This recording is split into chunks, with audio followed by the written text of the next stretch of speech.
Good morning and welcome everyone to the Missing Middle Affordable Housing Forum that we're having today. And I think we all recognize that affordable housing is extremely important to our community right now. And I want to thank everyone for being here today. And I want to introduce our panelists for today and thank them. We have James Casper from the Habitat Humanity, the Executive Director. Steve Wilson, Coeur d'Alene Chamber Executive Director. Derek Miller, Kootenai Health, Executive Director of Facilities and Support Services. Josh Sir, Coeur d'Alene Association of Realtors, President-elect. We have Jimmy McAndrew, Mountain West Bank Real Estate Sales Manager. Jack Hawkins, Idaho Housing and Finance, the Home Programs Manager. And Alan Dykes, North Idaho Building Contractors Association. Thank you, gentlemen, for being here. Let's give them a round of applause.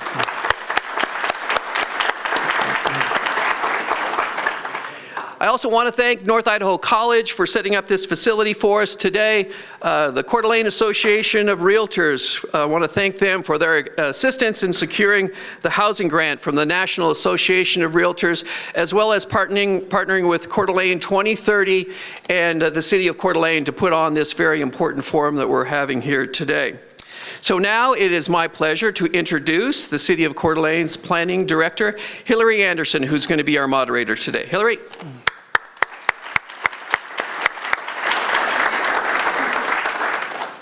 Good morning. Thank you, Mayor. That was a great introduction. I'm so glad to see everybody here. This is wonderful turnout for this great event, and clearly it is of great interest to our community and the surrounding communities. So, jumping in, thank you to the sponsors that are listed here as well. So we thought it was really important to make sure that you recognize who helped fund us. So of course the National Association of Realtors was really critical in getting the grant for us to pay for Opticos to be here, but we also had some local sponsors that contributed to financially as well, and then the in-kind sponsors.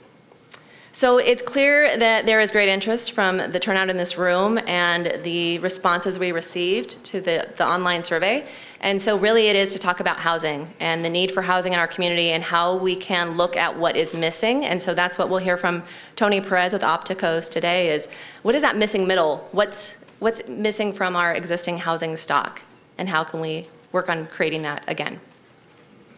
So other states have reacted a little more aggressively than we are locally. And so you can see here there's been, just in July of this year, other states have responded pretty dramatically at a statewide level in ensuring that there are more housing product choices and basically forcing the hand of cities to ensure that they are going to have housing available. And so you can see the first one was Oregon. And so Oregon ended basically the single family zoning. So depending on the size of the city, if you're over 20,000 as a city, you're now going to be forced to allow duplexes, triplexes, fourplexes, and cottage cluster in all of the single family zoning districts. And so that's one way to allow additional housing product types into communities. And then cities that are greater than 10,000 and less than 20,000, they're requiring duplexes to also be allowed on single family lots. So that'll go into effect in 2020. And then Seattle is allowing accessory dwelling units on all single family lots, and that's on ones that have been more exclusive lots and exclusive neighborhoods. And so it's citywide in all the cities, or in Seattle citywide, that they'll have to allow ADUs, which was not allowed currently.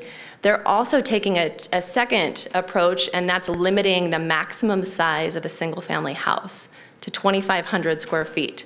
And that is, so they're taking this very dramatic response, and so what they're trying to do is limit the size to avoid having existing homes torn down and replaced with what they're calling McMansions. And so those are definitely extreme measures. And I think as Idaho communities, we don't really like to have a heavy hand, and we'd rather have local control. So I think that's really important for us to just be aware of what's happening in other states so that we can address it maybe more proactively at the local level. Also, the Urban Land Institute is helping communities approach what they call attainable housing. So instead of calling it affordable, it's attainable for people in different income groups and at different places in their lives. And so this is something where they've been helping communities across the country, and then ULI also does work globally. And so they're helping really have this new approach to attainable housing, and the Orange County had a recent kind of summit where they're addressing that as well. So we are addressing this locally, kind of at a looking at how can we do this so that we can approach it for Coeur d'Alene. So we are changing our accessory dwelling unit code to make it easier for people to do that. We're also having this forum today and the survey leading up to that. We are also working on, or will be, a lot of this work from today is going to help us do a new infill code that will also address this missing middle housing. And then our Envision Coeur d'Alene project, it's a collaboration with the city and CDA 2030. It's the update to the comprehensive plan, and an update to the vision and implementation plan will also address the need for infill housing. So I'm going to quickly go through these survey results and show you what we heard from community members. So we had 178 of you respond, which was outstanding. So we really appreciate everyone taking the time. And largely, people said, yes, we do believe that the existing housing prices are keeping people from buying homes in Coeur d'Alene. The numbers are shown here, so 86%. People, do you believe that rent prices are forcing community members to look elsewhere? Yes, that's dramatic response, just over 81%. Do you think housing affordability is an issue that needs to be addressed locally and regionally? And that was also a high yes, so just about 70%. This one was, I think, a little confusing on the responses, so we won't go through this. I think some people thought 10 was different than 1, so we'll skip through that one. Question 5, is there a need for more housing choices? This was also a dramatic yes, so 86%. And then, as you can see, for top barriers to development of this type of housing, I mean, you can see in this word cloud, it's, opposition to density, construction costs, cost of land. And why are developers, home builders not building more of this? Again, kind of construction cost, neighborhood opposition. This one, what ideas, suggestions do you have to help incentivize these types of housing? The biggest one on there was really code changes and then creative financing.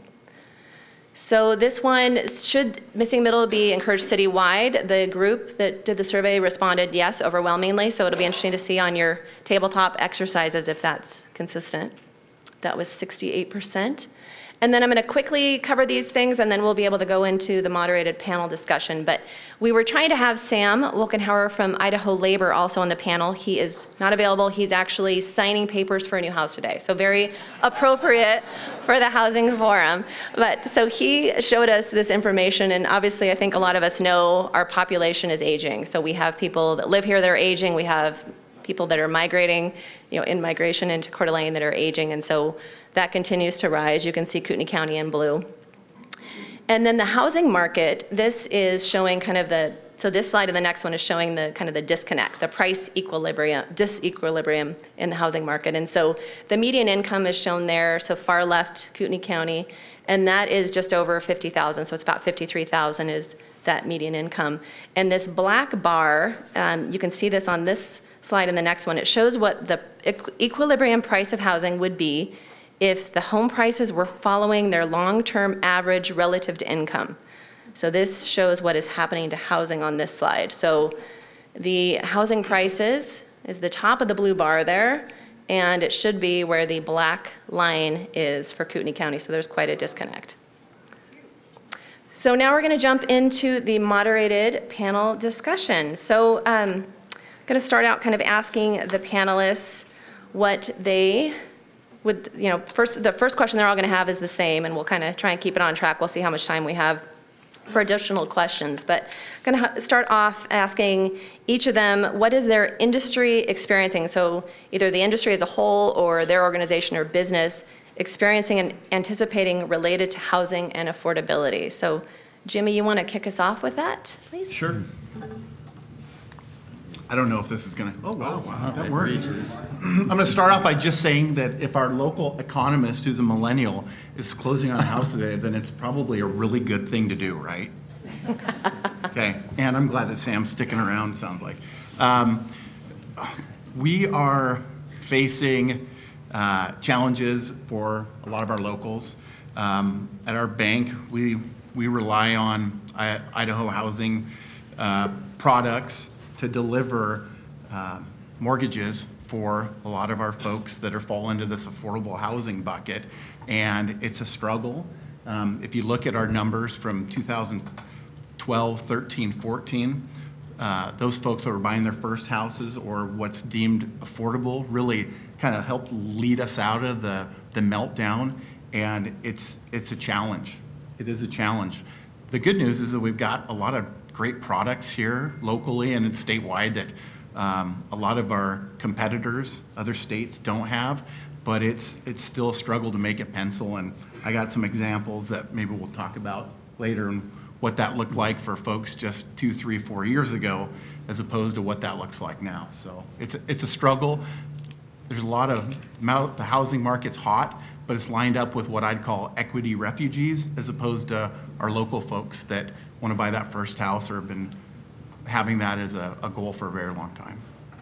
Okay, great. Josh? So I'm in complete agreement with Jimmy. We're seeing a complete lack of affordable housing stock to sell to the younger generation. There was a sentiment for years that the millennials didn't want to buy homes, that they were strapped with student loan debt and, would rather travel than take the home ownership route. What we're seeing in the streets is not that case. There's a lot of the younger generation that has, even with the student loan, which is a real issue, they still are looking to purchase homes. And, by way of examples, you go back 3 years, take a, young professional, 30 age range, moderate, college debt, qualified about 170. We could find her something in Coeur d'Alene 7 offers later, but you're still able to get it done. We go to current, and that same buyer has to go to Shoshone County. That's about the only place close where there's affordable stock. So it's definitely an issue finding anything in that affordable range. And I think this is a great opportunity to look at options. Good. Derek? So, as the largest employer in Kootenai County, we are probably one of the only firms that continually recruits nationally, and we're competing for labor at two ends of the spectrum, if you will. We have about 3,300 employees these days. We're expecting that to double within the next 10 years. If Hillary could flip back to the slide with the ages on it. Thanks, Hillary. She's really good at this. You guys can see the bar over on the left. Those are our customers. Those are the folks we help care for. With that comes a cadre of other employees. Our housing needs really are entry-level labor force because we do have those wage employees within Kootenai Health, but also our nursing staff. Of those 3,000 some odd employees today, between 800 and 900 are nurses. They come with a little higher starting wage. There is nowhere in and around the hospital for those types of employees to be. Part of a middle housing group, if you will, is transportation up to and into the locations where you work and complementary services. We lack those kind of things as well. So I was sharing with Josh, when we're recruiting nationally, we show a gorgeous picture of the lake. We always show the resort. It looks great. We never show them the house they're going to live in.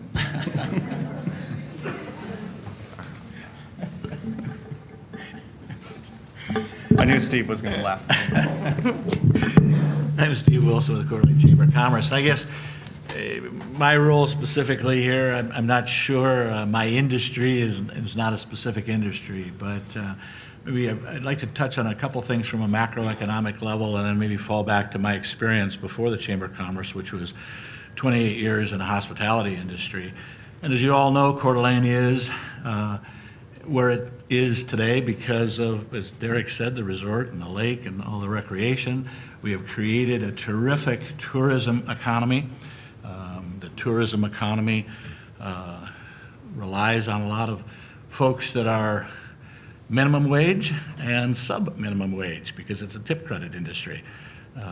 So as we look at the nice shiny apple of the resort and the lake and everything else, I want to remind everybody that half the population, half the households in Coeur d'Alene itself are either ALICE or in the poverty, below the poverty level, half. So if you just take the ALICE population, asset limited, income constrained, employed.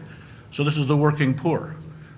These are people that are coming to work every day to create this beautiful tourism economy in most respects.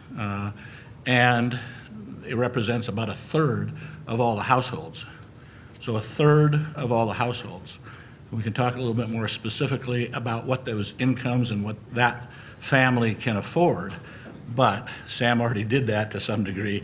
They can't afford much.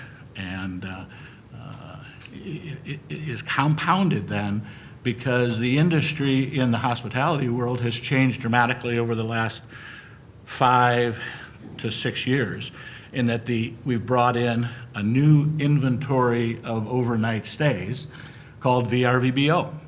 And so this now then is vacation rental by owner. So this now then takes any piece of property potentially that might have been obtainable to a $12 or $13 an hour person, 2 people, making maybe $24,000, $25,000 a year. Turns out to be, what, $50-some thousand a year. That might now then have been available. It's not available anymore because it's close to the lake, and an investor has picked it up, and it now becomes a vacation rental because you can rent that vacation rental for 1 week out of a month, and that would pay for your mortgage payment for the entire month. And if you do that for a summer, 4 or 5 months out of the year, you'll end up putting some pretty good money in your pocket, and you won't have maybe the year-round stresses that one would have if you rented it to someone who was employed in the hospitality industry. So Coeur d'Alene's in a unique situation, and I don't have any specific answers. So with that, I think I'll turn it to Alene. Thank you, Steve. My name's Alene Dykes. I'm president of the NIBCA this year. See a lot of familiar faces out there. It's nice seeing you. Speaking from the role both of as a builder as well as the NIBCA president, we also see that there is a definite need when it comes to affordability. From a builder perspective, the challenge is always going to be the cost to construct, and if you look at this year alone, costs are up, for builders anywhere from 10, 15, sometimes 20% overall cost to build on a home. The margins on home building are not such that you can absorb that year in and year out. And if you look at a $300,000 home, that's a $30,000 price increase. What we've seen is less and less local, and I'm not giving you solutions right now, just my observations, but less and less local buyers being able to afford the homes that are being built. And so if I look at the company I worked with for the last 4 years, we're looking at every year it's a higher percentage of out-of-state or out-of-area buyers coming in because a $400,000 home is inexpensive if you're coming from the Seattle market, Portland market, Southern California, Arizona, what have you. Some of the challenges that we have, when we look at the different types of product, is that there is lack of expertise. If I'm looking at it at the micro level, if I'm looking at it from the builder's perspective, the expertise or knowledge to know how to construct these type of homes, the knowledge to whether you don't have the product type or the expertise on staff to construct. I know that I have some strong connections in the Seattle market. I was talking with one on Monday, and he's taking a community that was all going to be tagged R1, single-family residential, and he's putting in all cottage product because the price points in that subdivision of 1,600 homes is getting up $500,000-600,000. So he's bringing product in that'll be under $300,000, which in Seattle is almost unheard of. But there definitely is a high need in our market. There is, obviously the challenges we have and with the jurisdictions to make sure that it is a feasible opportunity for builders to come in and not have the code restrictions, or all of those have cost implications. And making sure that we have the community embracing the product that we need to put in, because that's also an obstacle in that if somebody traditionally is living on a single-family residential street, they may not want a different product type coming in over fear of devaluing their homes or creating traffic issues, what have you. All challenges, but very, very much a very pressing need. So. that, I will hand this off to Jack. Okay, thank you. Again, I'm Jack Hawkins. I'm with Idaho Housing and Finance Association. I'm more on the multifamily side, apartments, but do some single family. About a week and a half ago, we had, Idaho Housing we do the allocations of the tax credits for the state. And just to kind of give you an idea of what the demand is out there, we have about $5.3 million in tax credits that are available in the state. That's really, the tax credits are important because that makes the projects feasible on a cash flow basis. So we had 5.3 million available. We had almost $11 million requested, about $5.7 million gap there of the projects that won't get funded this year. So on the home side, which is the federal dollars, kind of the same thing. We had $3.5 million available, almost 7.7 million requested. So about 981 units total that were requested that it's not, they'll get about half of that. The other thing that we do is we have a website called idahohousing.com, which does not show all the different rentals within the state, but it's a pretty good showing of about 8,000 units. And I've got it broken down by county, but just in Kootenai County, the vacancy rate is 1.24%, about 2,200 units. There's 27 available, and there's 85 on the wait list. So that kind of gives you an idea of what's needed out there. I know there's a very good developer up here in this area that does very good as far as the tax credits. I know they'll probably get one or two, speak of the devil, there she is, that'll get some projects. So this area has been provided a lot of the tax credits up here, and I'm glad to see that. So I'll hand it over to James. So a couple things, just my experience. I've been with Habitat for 3 years.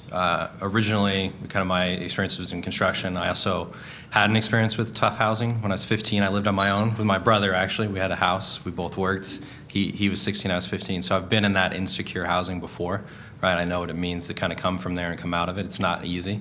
I'm actually pretty lucky that I even came out of that with a good success. A lot of people have other challenges that don't make it possible to get out of that kind of situation. So that kind of informs, my personal perception of what we're doing. Habitat's obviously a kind of non-standard solution, right? We're a nonprofit contractor. So for us, we're not trying to do the same thing of making a project pencil with profit, but we still have a problem making a project make sense, right? Our most recent 3-bedroom, 1-bath house at our cost still cost us about $130,000 to develop. So that's like the minimum price point out of any other product that could be produced as a brand new unit, single family, right? There's not anybody who's gonna do it any cheaper than we will. So there are issues with the cost of land being as expensive it is. I mean, that puts a floor on getting any project to be of low cost when you're spending $70,000, $80,000 just on the dirt, right? So from a large perspective, there's an issue of a question of how do you make that better? And that's when you talk about, a lot of that is supply. If you take that same dirt and put 2 people on there, 2 families, 2 housing units instead of 1, it changes that cost. It splits the cost of what those people are paying in order to get into that housing unit. There's a whole lot of other factors, other economic factors, other population growth factors. Supply and demand causes other problems with that equation. That's the general argument, right? And that's where this missing middle comes in, is to try and create more options for more people to be in a place where they can afford it. So we're definitely on board with this idea. It's our entire purpose, right? And that's what Habitat's here to do, is to create those unique opportunities. And these changes in what we can put in neighborhoods, what we could add opportunities in different places where they may not have been available before, mean that we can have more options to build in more places based on what lots are available to buy. So it's a very important factor to create flexibility, not only for other contractors to be able to have options to create something, but especially for your non-standard kind of solutions to creating that. It gives us far more flexibility for what we're trying to accomplish. Hillary, go ahead. So James, I have 2 slides with that flyer. Do you want to talk to any of the points on those? So Habitat for Humanity, of course, spends a lot of time on a national level and an international level gathering data about housing, right? So this is the fact sheet that was recently compiled. They did this for every state in the United States. Idaho has 1 in 9 families spending half of their income on housing, right? So you're making $2,000 a month, your rent is $1,000, That's half your income, right? And a two-bedroom apartment in Coeur d'Alene is about, unfortunately, most of them are closer to the $800, $900, $1,000 range. There's not that many housing options that are lower than that, right? Very few that get you down into the $400, $500, $600 range. When you talk about half of the population, as Steve was talking about, is that income constrained, right? That median income of $50,000, $40,000, $30,000, those are people who are making that $2,000, $3,000 a month. There's a lot of those people that the housing cost is a significant portion of their free dollars, especially if you're talking about a family that's got to pay for health care, they've got to pay for all those other things. Their actual free dollars left after all those costs gets to be really, really tight, right? The general statistic, and this will change every day, right, depending on what's available and everything, is that we're something like 30,000 units short in the state of Idaho of people who need something that's cheaper than what they're currently paying for, right, of something that would actually be in their price range to be able to afford to live. So when you look at these numbers, it's sometimes hard to equate, right? We think about economics over time, and it's hard to keep up in your own perspective of how quickly it can change.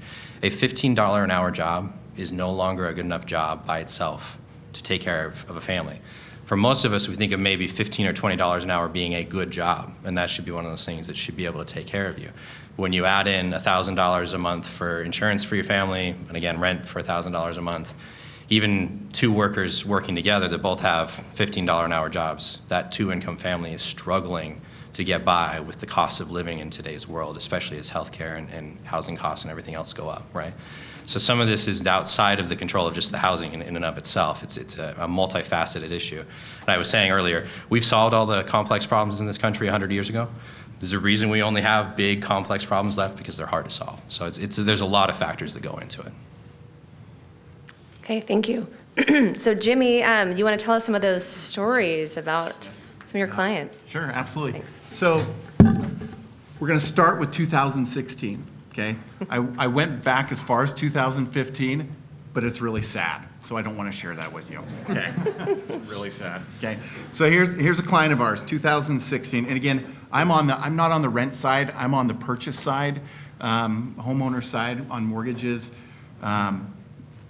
Rents are expensive too. I know that because our clients come in and generally they're renting and they found that that's no longer working for their situation. But just taking a client that's making $53,189. So in 2016, we had a client, 16 years of school.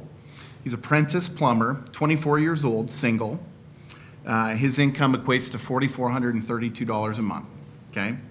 Of that, industry standards, we can allow him $1,902 of debt for the most part, okay? Everybody follow me? I'm gonna throw a lot of numbers at you.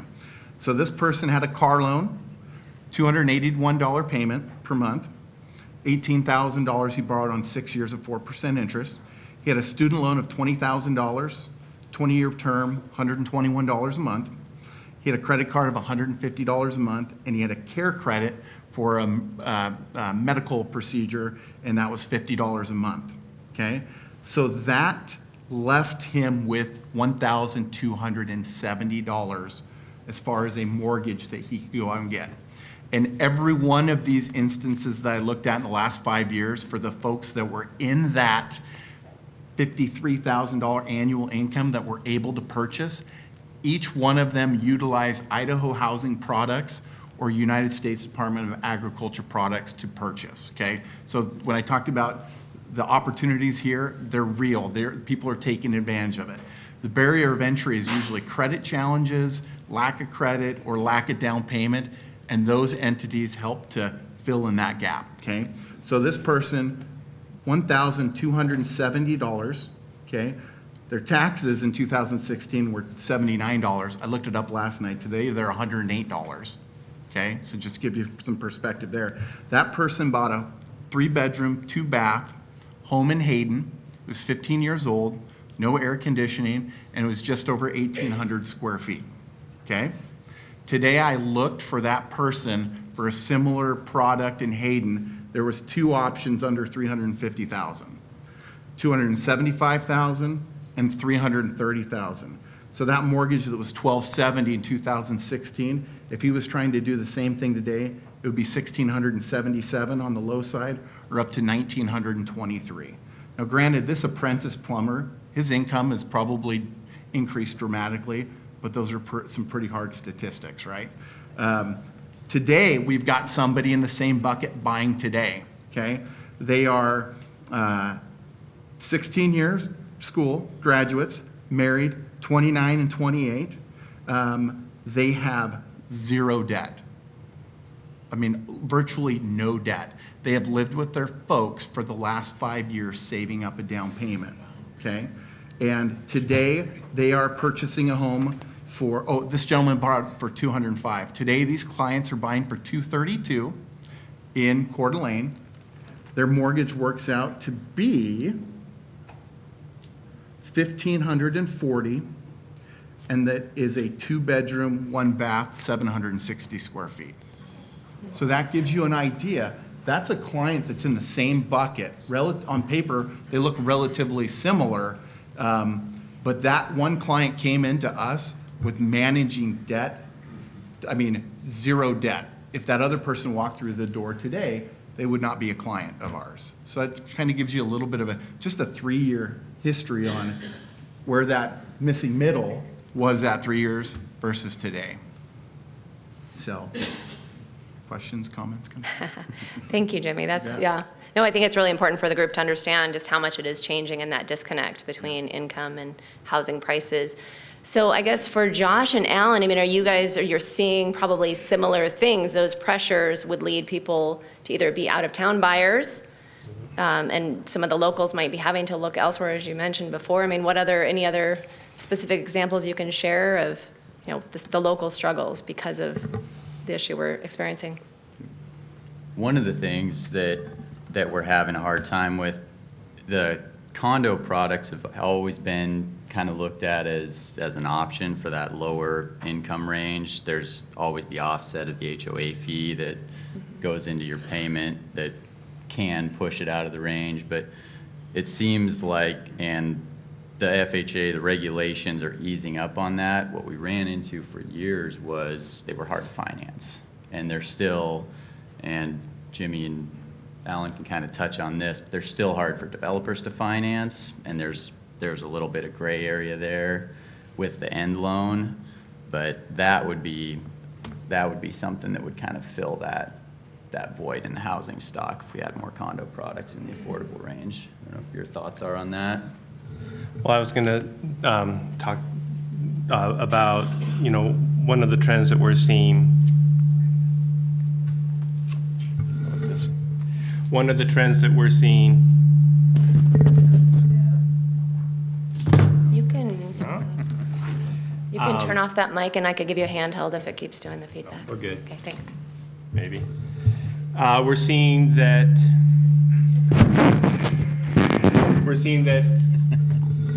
buyers that are, and I'm talking as a builder now, buyers that 2 or 3 years ago were spending on average maybe $40,000 to $50,000 in upgrades on top of the sales price of a home.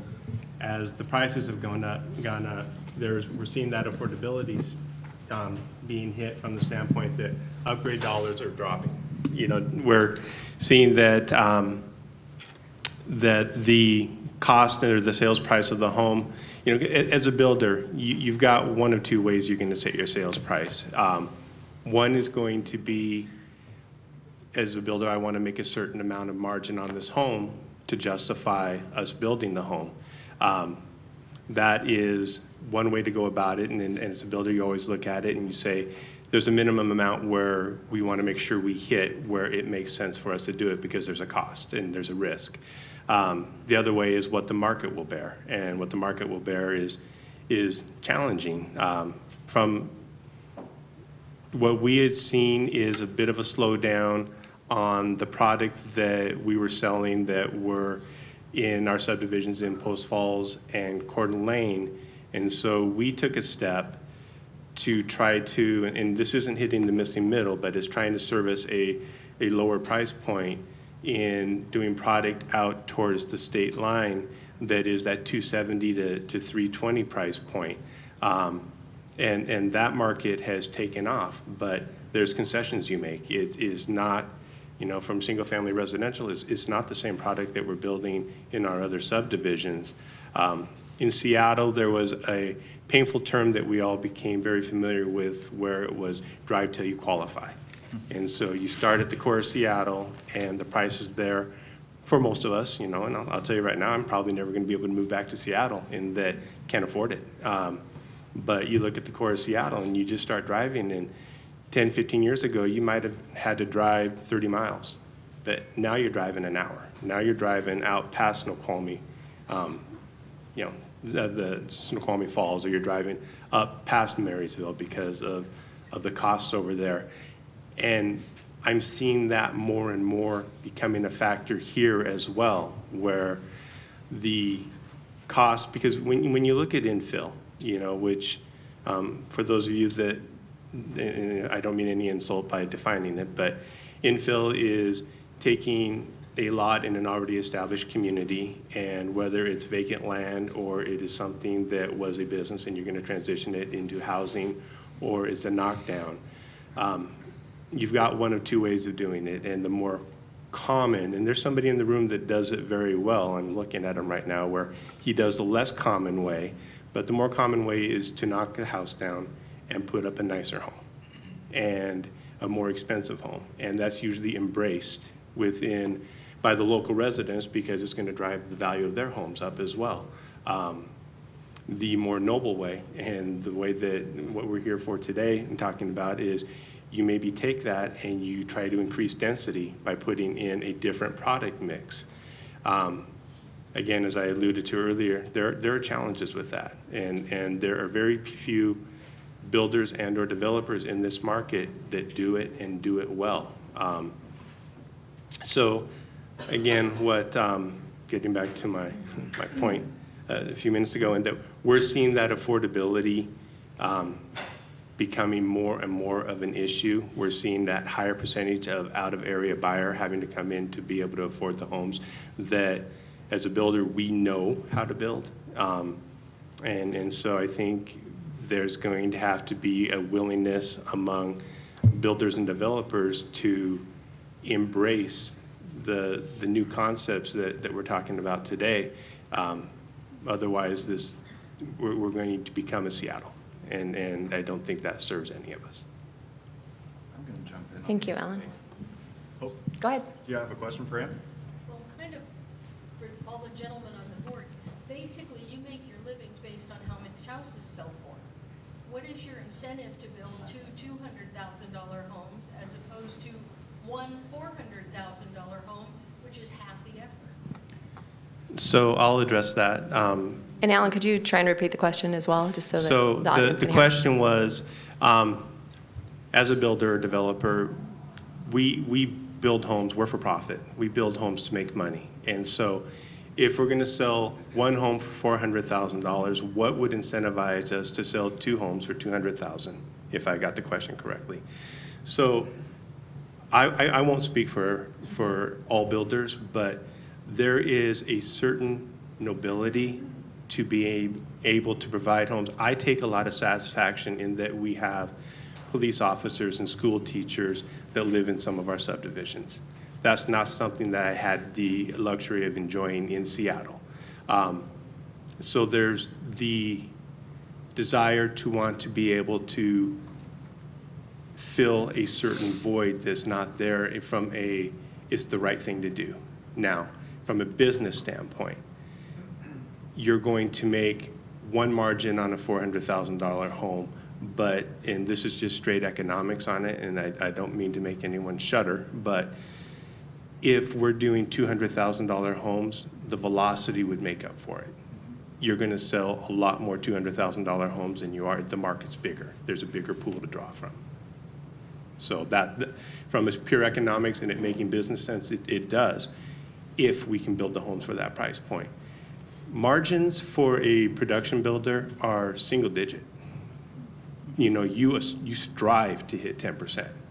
And so if you're at 7 or 8% on a $400,000 home, that's $28,000, to $36,000, $40,000 that you're making on the home. It's, even if you're for profit, and we have a different value equation than Habitat, cost of land cost of overhead.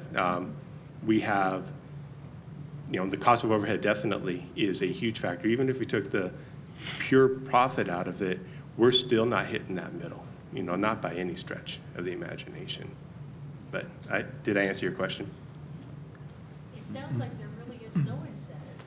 Well, no, I would say, And may I interrupt? I think we didn't intend to have it Q&A. We're going to have roundtables to be able to do that. So if we can have Derek kind of answer Sure. part of that question, I apologize. But there will be time in the roundtables to have those in-depth conversations. Thank you. Sure. Is this working? Okay, good.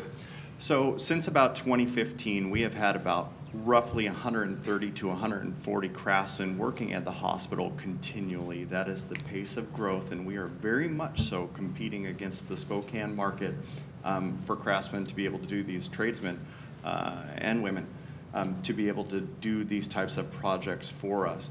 What my board continually hears from me is we are constructing right now in the era of $4 a gallon gas. So you guys remember when gas hit over $4 a gallon? You didn't go as many places. That exact same thing is happening right now. When I drive around town and see what all the construction companies are doing and just how busy they are doing, we see, it's nice you're saying 10, 15, 20%. We are seeing between 20 and 30% increases in our cost to construct right now. And it really informs the decisions of what it is you can actually do and provide for the community. It's really, really a constraint. So we've been running pretty hard and pretty fast, but you can't go that far if gas is $4 a gallon. Does that make sense? Okay. And I thought the velocity answer was a wonderful answer to that question.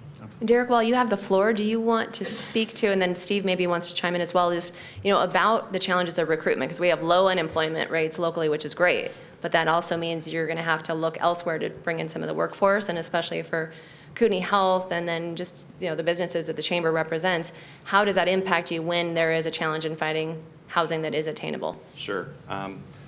So I'm in the unique position where I get to oversee not only the construction and care facility, I get to oversee the support services for the facility as well. One of my departments is the housekeeping department. I'm going to focus on them for a little while.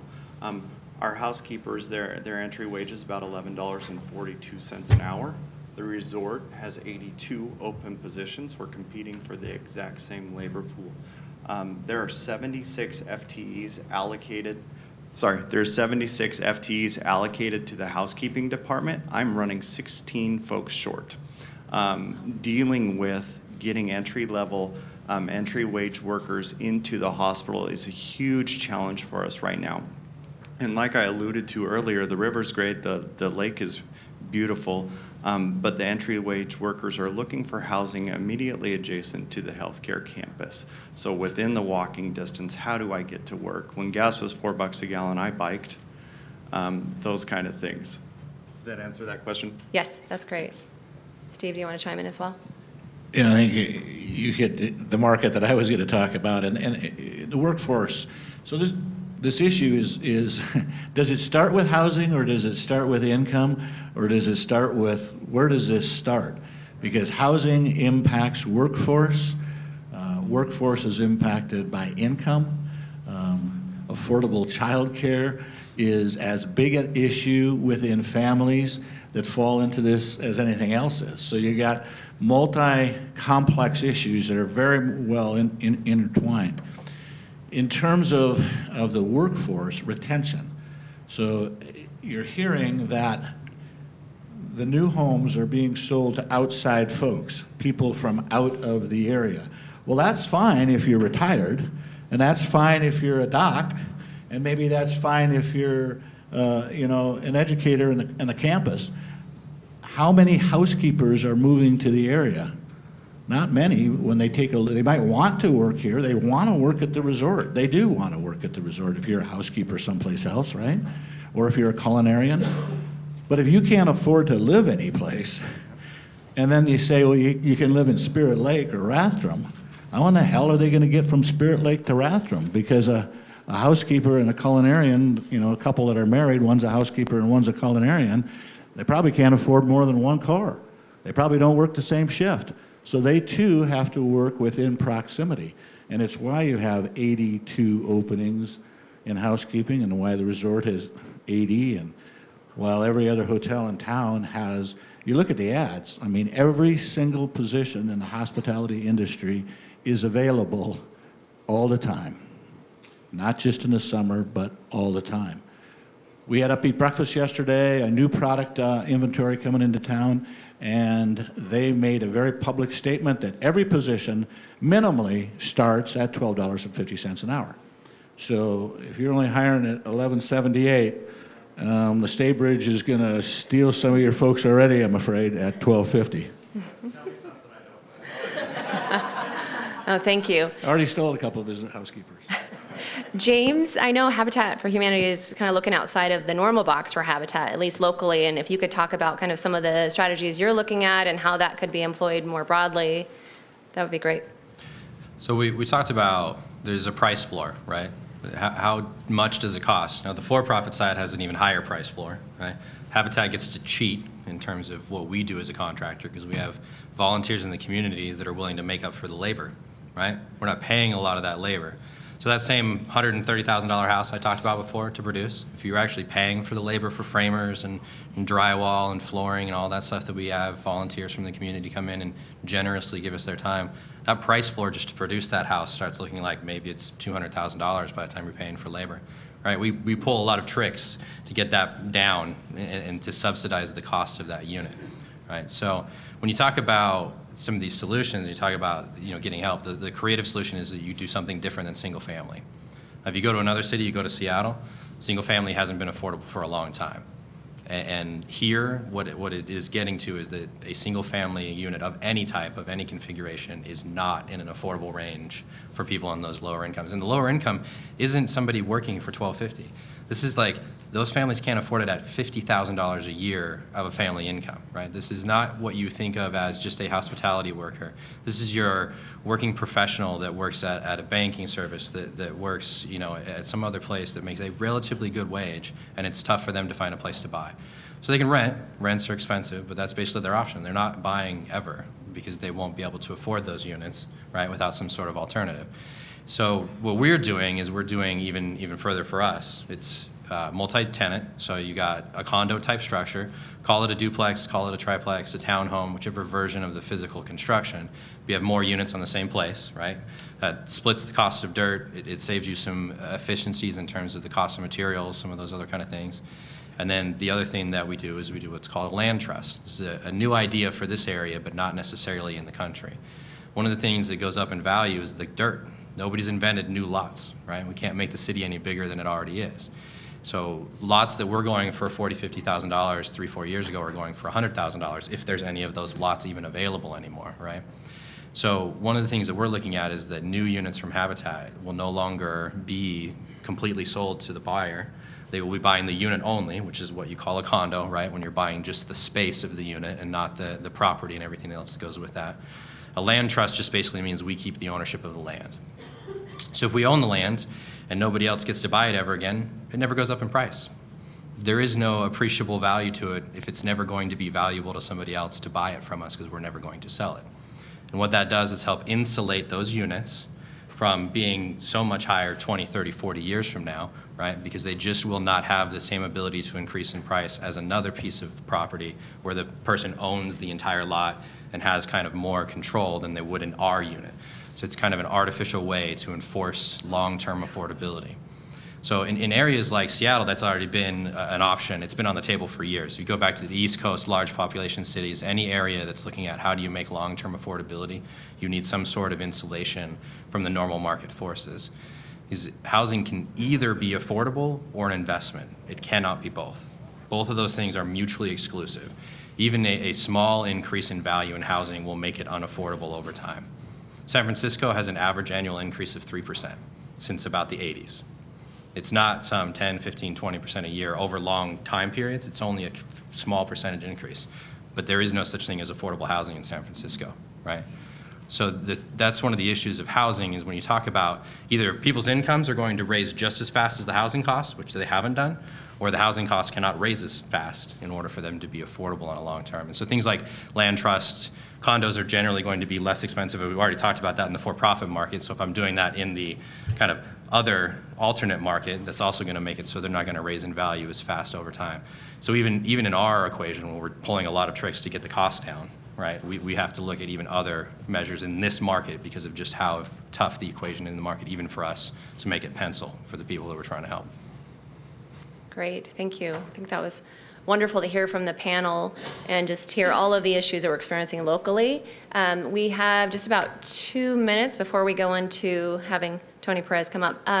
Jack, did you have anything you wanted to add from kind of IHFA, what you're seeing and how that maybe other communities are responding with creative solutions? Yeah, I mean, you can go on all day about different things that are happening in different places. I'll just talk about the one thing that happened in Boise, and that's the container project down there. You may have heard of it. Secretary Carson was down there day before yesterday, I believe, visiting. And I was in the banking business for 30-some years until about 4 years ago. And so when the developer came in and says, well, I want to convert these containers into houses, after I got done laughing, I saw that he was actually interested in doing this. And so I went on, and we figured out a way to put it together. And the money that we used is federal funds. It's called the Housing Trust Fund, and it's for 30% average median income people. And so at the open house, the first lady that was given, or was one of the first occupants, gave up and gave her story.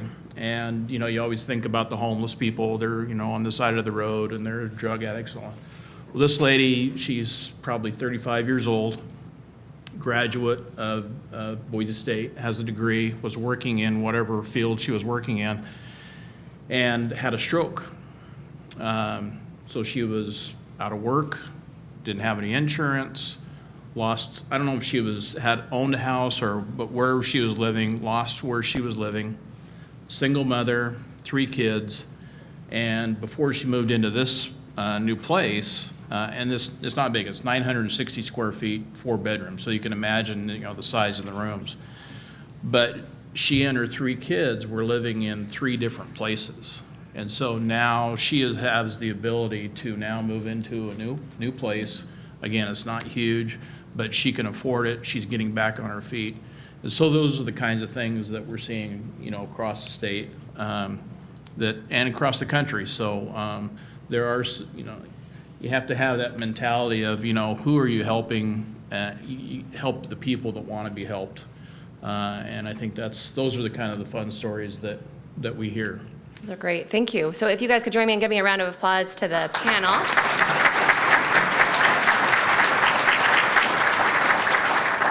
Thank you. So the panel will be participating in the roundtable discussions after we hear from Tony. So you'll have a chance to really talk to them more in depth, and we're going to have an opportunity to kind of move through multiple roundtable discussions. But at this point, I would like to introduce our keynote speaker, Tony Perez. Going to join me up here, and I guess we need to grab a microphone from over there.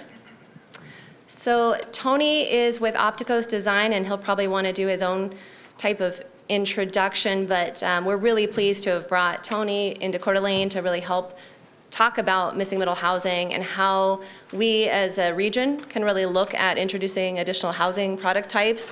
What are some of the ways to accomplish that? How other communities have been successful? And Tony, I think we lost our connection, but Tony has been doing this type of work for more than 28 years. So he worked in public sector, and then he's been in the private sector. And so he is a senior associate with Opticos, and then he's also the form-based code director for Opticos. And that's really kind of helping people come up with ways to modify their zoning codes to address the type of products you'd like to see. So it's more from kind of a design perspective. So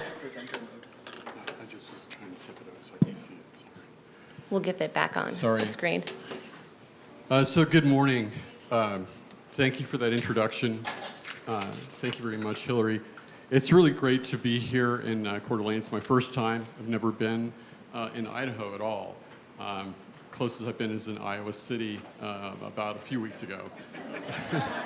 So yeah, I travel a lot, but I've never been here. So thank you for inviting Opticos Design to be here. You hear it all the time, but you have a beautiful place here, and that's why you're trying to protect it. It's really obvious. It's very beautiful. It's a one-of-a-kind place, so it's very understandable why there's tension about change. So what I'm here to talk to you about today is change that you might consider called missing middle housing. Everybody's been talking about it in different ways, and you have posters up that have been prepared about it. But my focus today is to explain what it is and what it is not, and to also explain that it's a choice. It's not like some of the things that are happening in California, where the state, for a lot of very statewide issues and reasons, are starting to pass laws that are telling cities what to do about land use and development. That's what's happening in California. The problems are so bad that, thank you very much, sorry about that. The problems are so bad in California with housing and housing need, everything that you all talked about, just magnify it, you know, or maybe it's exactly the same relatively, I don't know, but it's not any different. What I heard them talking about is it could be in California. And what's happened there is because of cities' inaction as perceived by the state, or some cities' real inaction, the state has jumped in and said, you're going to do this, and you're going to do this, and you're going to do this, in terms of intensity, and you have to build this way in your train stations. It makes a lot of sense when you look at it as a statewide perspective, but if you're a city, and as a local resident myself, I can understand where people are coming from, saying, wait a second. So that's why I'm taking time to explain that what I'm talking about today is not a mandate. It's a set of choices that cities can include in their zoning standards. And after all this, you might decide, we don't want these choices, and that's your decision. My job here is to explain them to you, explain what the choices are, what the issues are, what this is not, and then if you want to also take some of these choices and apply them, then you can. You want to apply all the choices, you can. Okay, so I just want to be very clear about that. So I think the problem has been pretty well laid out. So usually I talk about the problem. So I'm going to run through this very quickly, given the great presentation that has been made by the panel. So you're going to hear me and people that talk about this use this term called walkable. Walkable, it means basically that there are amenities within walking distance of where you live or where you're staying. Why do you think resorts do so well? They're all about the amenity within walking distance of where you're staying, right? They don't put a resort here and say the amenity is 27 miles away. You have to drive to it. The amenity is right outside the door or inside that building. So it's the same place, same thing with cities. The amenity is outside your door or down the block or 2 blocks away. And increasingly, all these statistics are from different studies, and you can look at this on your own, but the National Association of Realtors found a poll that said 60% of people favor these walkable neighborhoods with a mix of houses and stores. The millennials and the boomers, I'm a baby boomer, we're empty nesters now, and so I have that in common with the millennials. We're also looking for these places, by and large. Not everyone, but by and large, more of us are looking for these kinds of places. Office workers, when developers make a place like this, 4 to 1 prefer to work in an environment that is walkable rather than one that is completely suburban where you have to drive to it, get in your car, and then drive to lunch, and then drive to somewhere else to do some errands and back. So I'm talking about walkable places different from suburban places. And also, I think there's a misconception out there about what walkable is. And people think, oh, well, you're talking about downtown this and downtown that and all these big cities. And those are walkable places, but so are these. This is a neighborhood in California, in the region where I live. It is one of the most affluent areas in Southern California. If you know San Marino, Pasadena, California there, this is in that place. And they're very, very super protective of their environment, yet they have this little 2-block Main Street, just wonderful. It's a great amenity, and so you can walk out of your house and go to that. Does it have everything? No, but no place has everything. So this is an amenity that is down the block or a couple blocks away from most houses, and that's what we're talking about. Choices, you've heard people talk about it today. By and large, across the country, there are 3 choices: single-family houses, the townhouse, and then the apartments or flats. And sometimes the apartments or in flats are in big buildings like this, sometimes they're smaller. But over and over we find going across the country talking to people that people want more choices than these three. Again, we talked about the baby boomers and the millennials, that everybody's looking for this walkable environment, place to live in. A lot of us bought houses away from everything for all those reasons that maybe we had 20 years ago, and now we're saying, hey, I want to be closer to that action, or I want to be closer to something I can walk to. And so there's a growing segment of the population that are doing that. Then there's this other statistic that nearly 30% of households today are single person, and that's because the way that people are living in units is changing, and the number of kids that people are having is decreasing. There's all kinds of statistics about that, and the U.S. Census Bureau is predicting actually that by 2025, 5 more years, we'll see if it's true, but they're saying that up to 85% of households won't have kids. But the reason that we're talking about this is that the way we keep building is as if we need houses for everybody that has kids.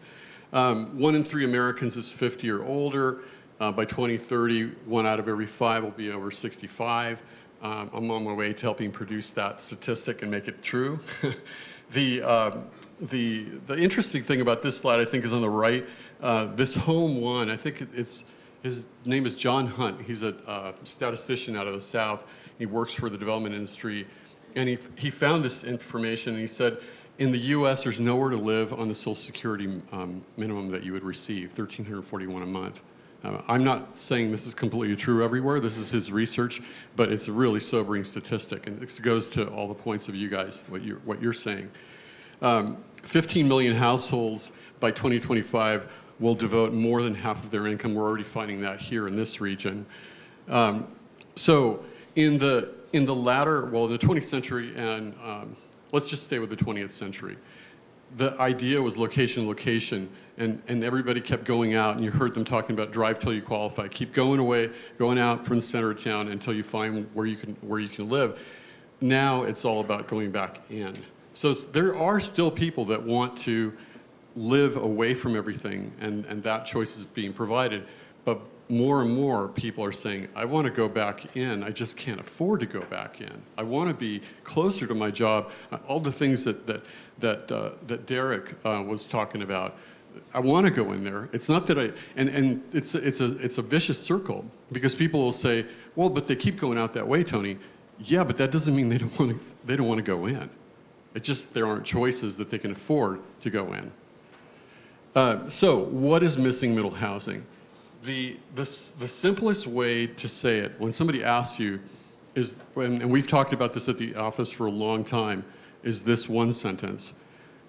House scale buildings, and I'll explain this more, but house scale buildings with multiple units in walkable neighborhoods. If one of those three isn't part of what you're talking about something else, and maybe it's great, but it's not missing middle housing. I also want to say that this whole idea of the missing middle, beginning here after single family and the apartments, all these choices in between.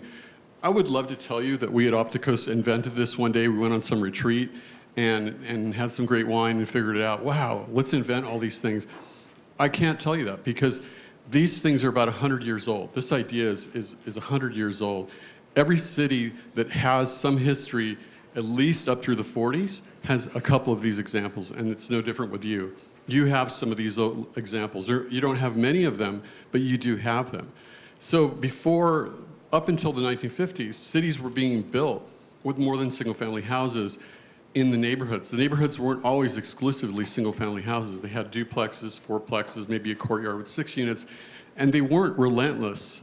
They were around and mixed in, and therein lies the art and the challenge. But just to say that this is not new, what is new is us advocating for it with folks like this, for the need to let this happen again, and to provide choices that you may technically call multifamily, but are not the multifamily you've come to know. And I'm going to talk about that a little bit as well. So let's go through these types, because it's not enough just to say you are for or against missing middle housing. It's better to say well, let's look at the components of missing middle housing. And I say that because I was a public sector planner for a third of my career before I started doing this 20 years ago. And when I was a public sector planner, I came out of planning school and opened up the zoning code my first day at the planning counter, and I started looking at all these rules, and I didn't even know why I didn't think that they were right, but I questioned them because I grew up in a small town with real bones and real good walkable neighborhood fabric. I knew that we were supposed to have a Main Street 2 blocks away. I knew that the neighborhoods had different things in them. I just knew all this stuff, and it was interesting to me, so I followed it. And when I looked at the zoning code in this one particular city, I thought, wow, none of what I grew up with would be allowed by this code. What's up with that? Maybe my town wasn't the best, but wow, this is like completely alien compared to what I grew up with. And I started asking more questions, and I realized that, and this is just a quick preface to this, zoning codes are tools that don't generate anything unless you retrofit their standards to generate something. Zoning codes started 100 years ago as a tool to keep bad things from happening, which is a great half of the equation. The other half of the equation, after you stop it, is to say, what do you want this tool to generate? Now that we've canceled all the bad possibilities, what do we want to generate with this tool? And that's what zoning doesn't do, because it always stopped at just stopping. So it's like sitting across at dinner from somebody or on an airplane, and all you hear them say is what they hate, what they don't like, what they're against. That's interesting to a point, and then at some point you just say, I don't care what you're for, but tell me what it is, because I'm tired of hearing you say no.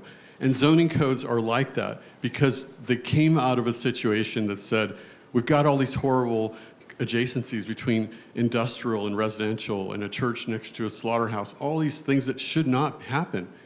That's where zoning came from. And so it never really grew into a better tool. Everybody makes it a better tool, but it was always this tool that just said, stop, no, stop, no. And so over the last, I'd say 30 years, there's been a renaissance about fixing zoning codes. And so this missing middle housing is very intertwined with all that, because one of the things we do is we give a talk like this, and then the city asks us, well, can you tell us how to make this happen? And the first thing we tell them is, go to your zoning code and see if any of these are allowed, any of these that I'm going to show you. And usually it's just a duplex or a townhouse. Well, there's 7 other types in missing middle housing that could be used that are not allowed for one reason or another. And so you have to go backwards, and it's like anything, and you say, wait, let's just start clean again. What do we want, and does our zoning serve us, or does it not serve us? Is it serving us in these ways, or is it not serving us?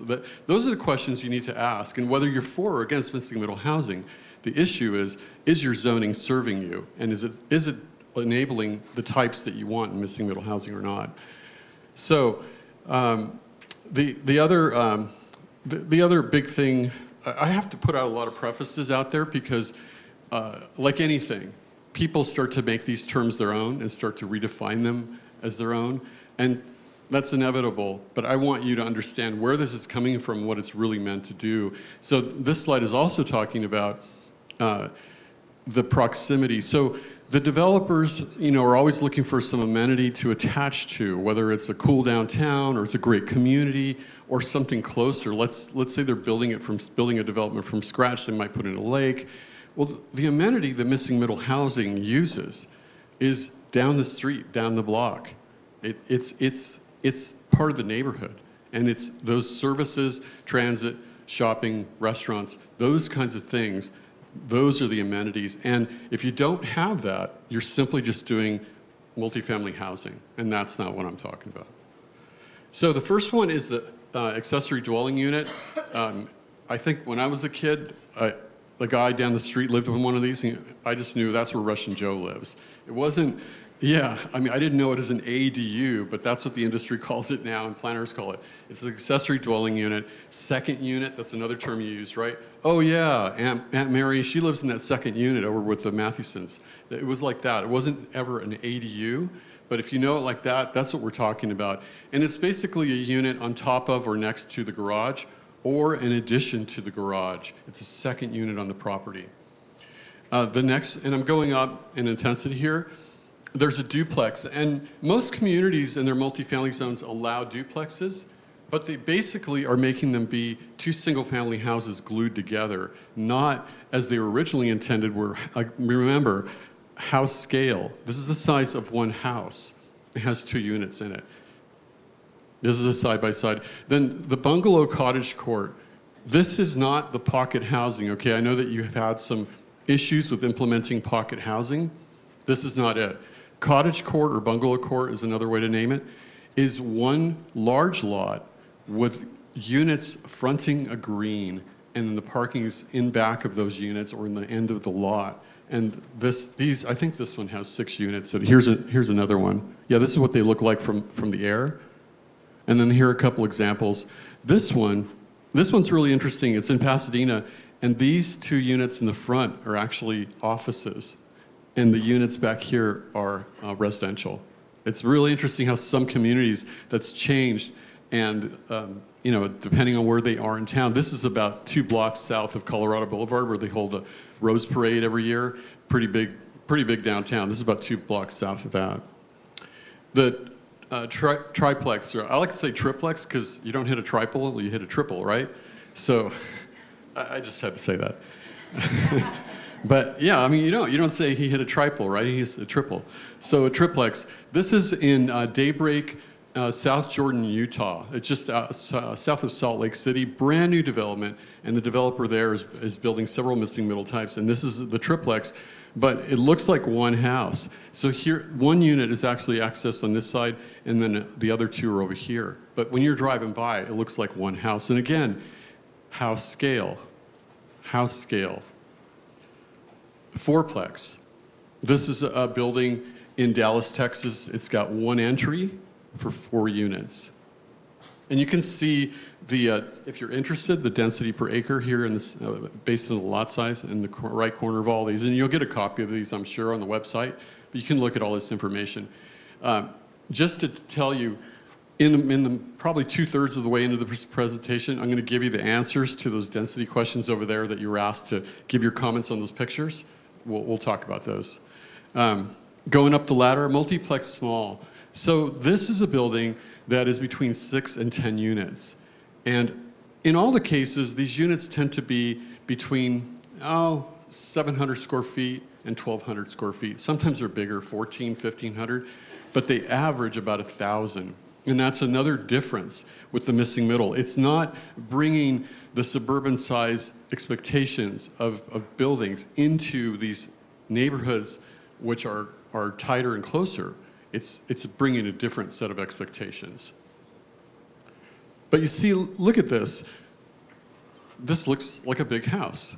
It's house scale, right? And while we were talking about this on the tour yesterday, I toured the city with the city staff, and I kept saying this over and over, house scale. And you really got to watch that, because people will turn it, again, terms get changed and modified and diluted. House scale means take the biggest house that feels great in Coeur d'Alene, and that is as big as houses get. And then that becomes your maximum size for your house scale definition. And then you change that based on the neighborhood and the context you're in. So that big house isn't meant to fit everywhere, but that's as big as house scale can get. Going up the ladder, then you've got townhouses. So you've got 2 types. You've got townhouses that are usually in an array of 2 or 3 or 4, and I saw a really good one yesterday. What was the one we saw that was 3 in a row? Okay. Okay, yeah, it was really nice. They were 1, 2, 3 in a row, and they were house scale. They were probably about 60 feet long at the most. It really felt like a house scale version of the townhouse. So there's that version, and that's what I'm talking about. This one is the bigger version, and that's used in different places. So there are 2 versions of that. And then the courtyard. There's an interesting story with the courtyard. This is in Isla Vista, which is a little town sort of bordered by Santa Barbara, and there's UC Santa Barbara there. And so our office was doing some work there some time ago, and Dan Parolic, the principal there, he was walking around with a tour group, looking at the neighborhood, trying to get some information about what they wanted, what they didn't want. And they stopped at this building. They said, man, if you could design more buildings like this one, we'd be done. We love this building. And he went back and checked the meters to look at how many units were in the building and looked at the parking. And he did a quick calculation. He said, do you know the density of that building? And they said, no. And he said, it's 45 to the acre. And they went, oh, no way. We don't want anything over 24. And he said, well, that's 45. And that's another problem with the zoning that every city has.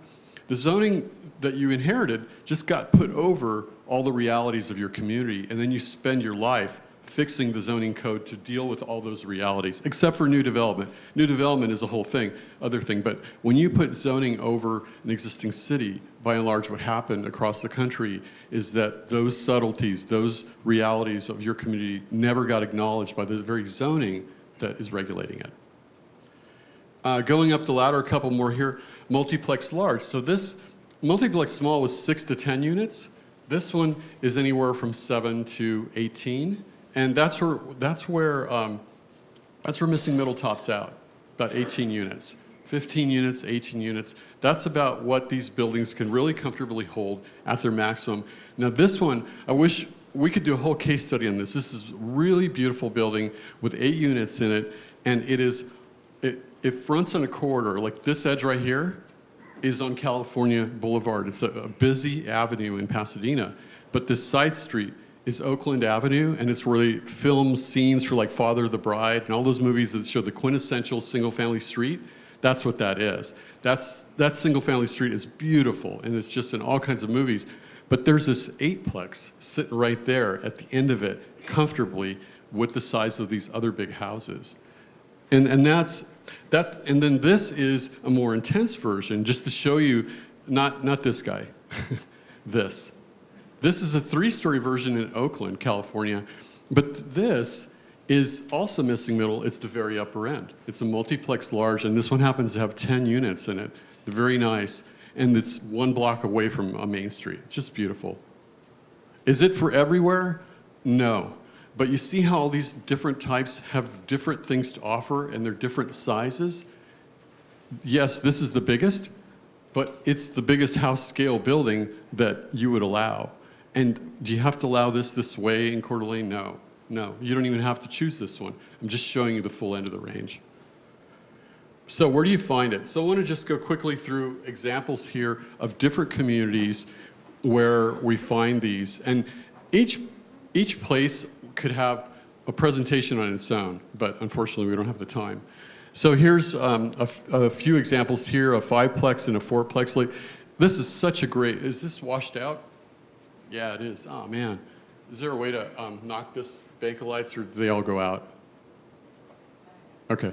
So you know this house in your town. It's a 5-plex, correct? Yeah. Yeah. 4. Okay, so 4-plex. Yes, sorry, it is a 4-plex.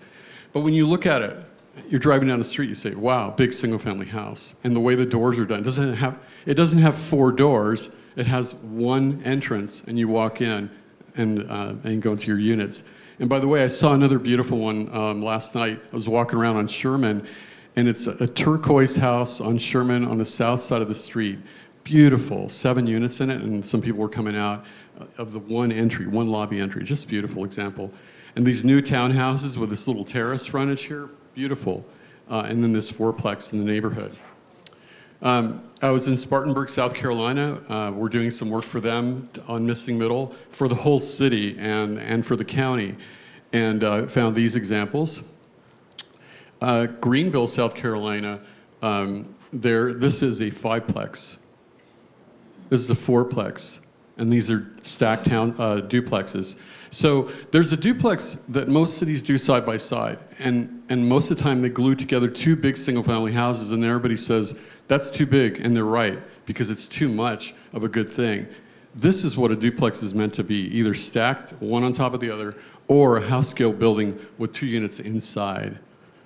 By the way, these units are on this beautiful historic street of single-family houses. They're peppered in. There's like 10 houses in a row, and then the 5-plex. 6 houses in a row, and then a 4-plex. So this isn't what the predominant pattern. Predominant pattern is single-family houses. but they fit the size and scale of those big houses. Winston-Salem, and I'll just run through these quickly because we have more to do here. Tampa, Florida, Denver, Colorado, Salt Lake City, Detroit, Boise, Idaho. I think you've got better examples than Boise, by the way.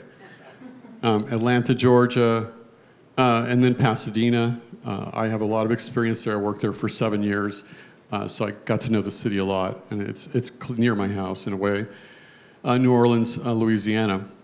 But you see how all those places have these examples because they're cities that have age, and so you have these examples, you just don't have as many of them.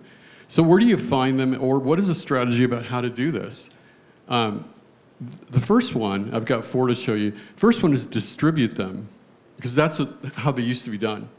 They never put them all in a row. They've distributed them among single-family houses. So you see the buildings that are white, those are single-family houses that are already there. These yellow and red roof ones, those are the missing middle, just popped in. And by the way, the way I'm talking makes it sound like, oh yeah, we're going to take your neighborhood and we're going to come in and pop this courtyard right next to you. Please don't take it that way. I'm showing you that these are located this way, but you as the property owner have the ultimate choice. The zoning says a lot of things that you may or may not be taking advantage of right now. It may give you uses that you aren't choosing to use right now. So it's still always up to you as the owner to choose whether to do this. Let's say the city does adopt an infill zoning code that allows missing middle. It's up to you to do it.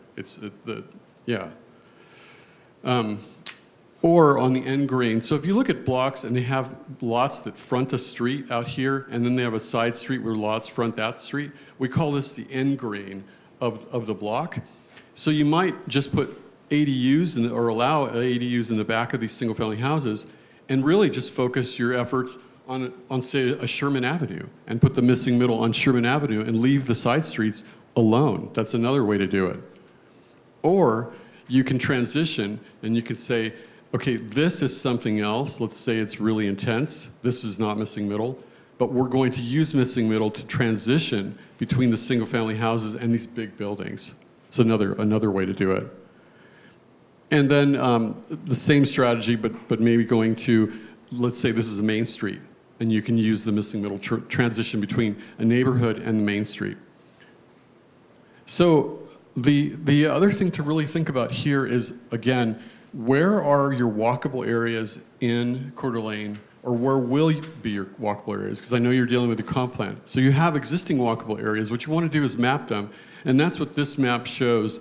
Maybe not very clearly back to you here, but see, this is their downtown, and you see these blue lines around?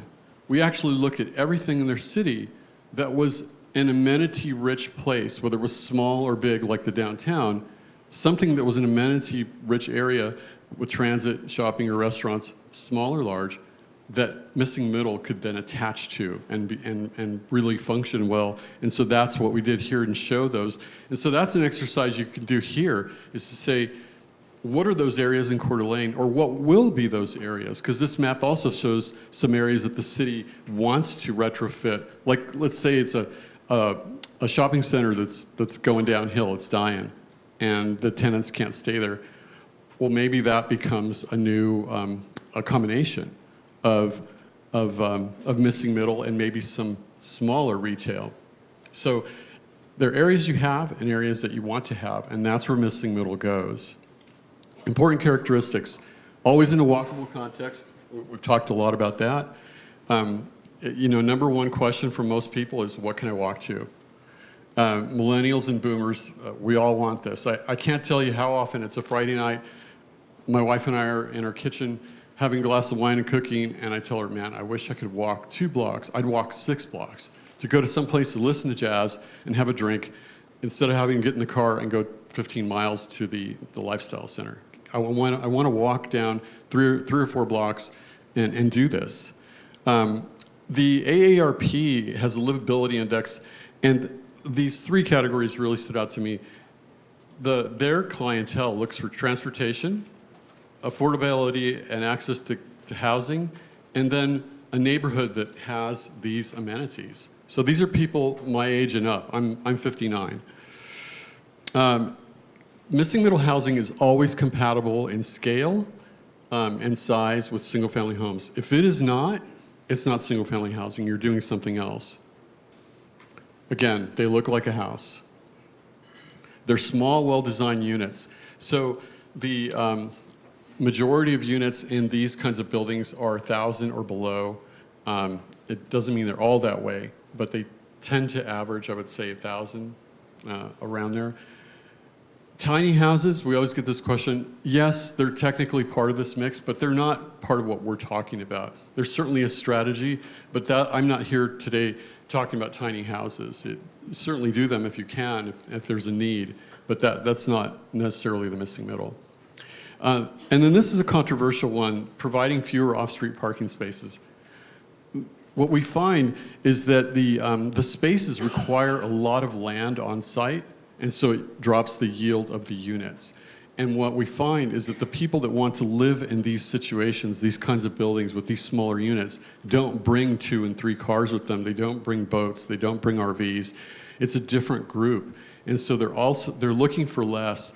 What we're finding now is a couple cities we've been working with actually are letting developers separate the cost of the parking space from the cost of a unit. So as a buyer, I could come in and say, my wife and I only have 1 car.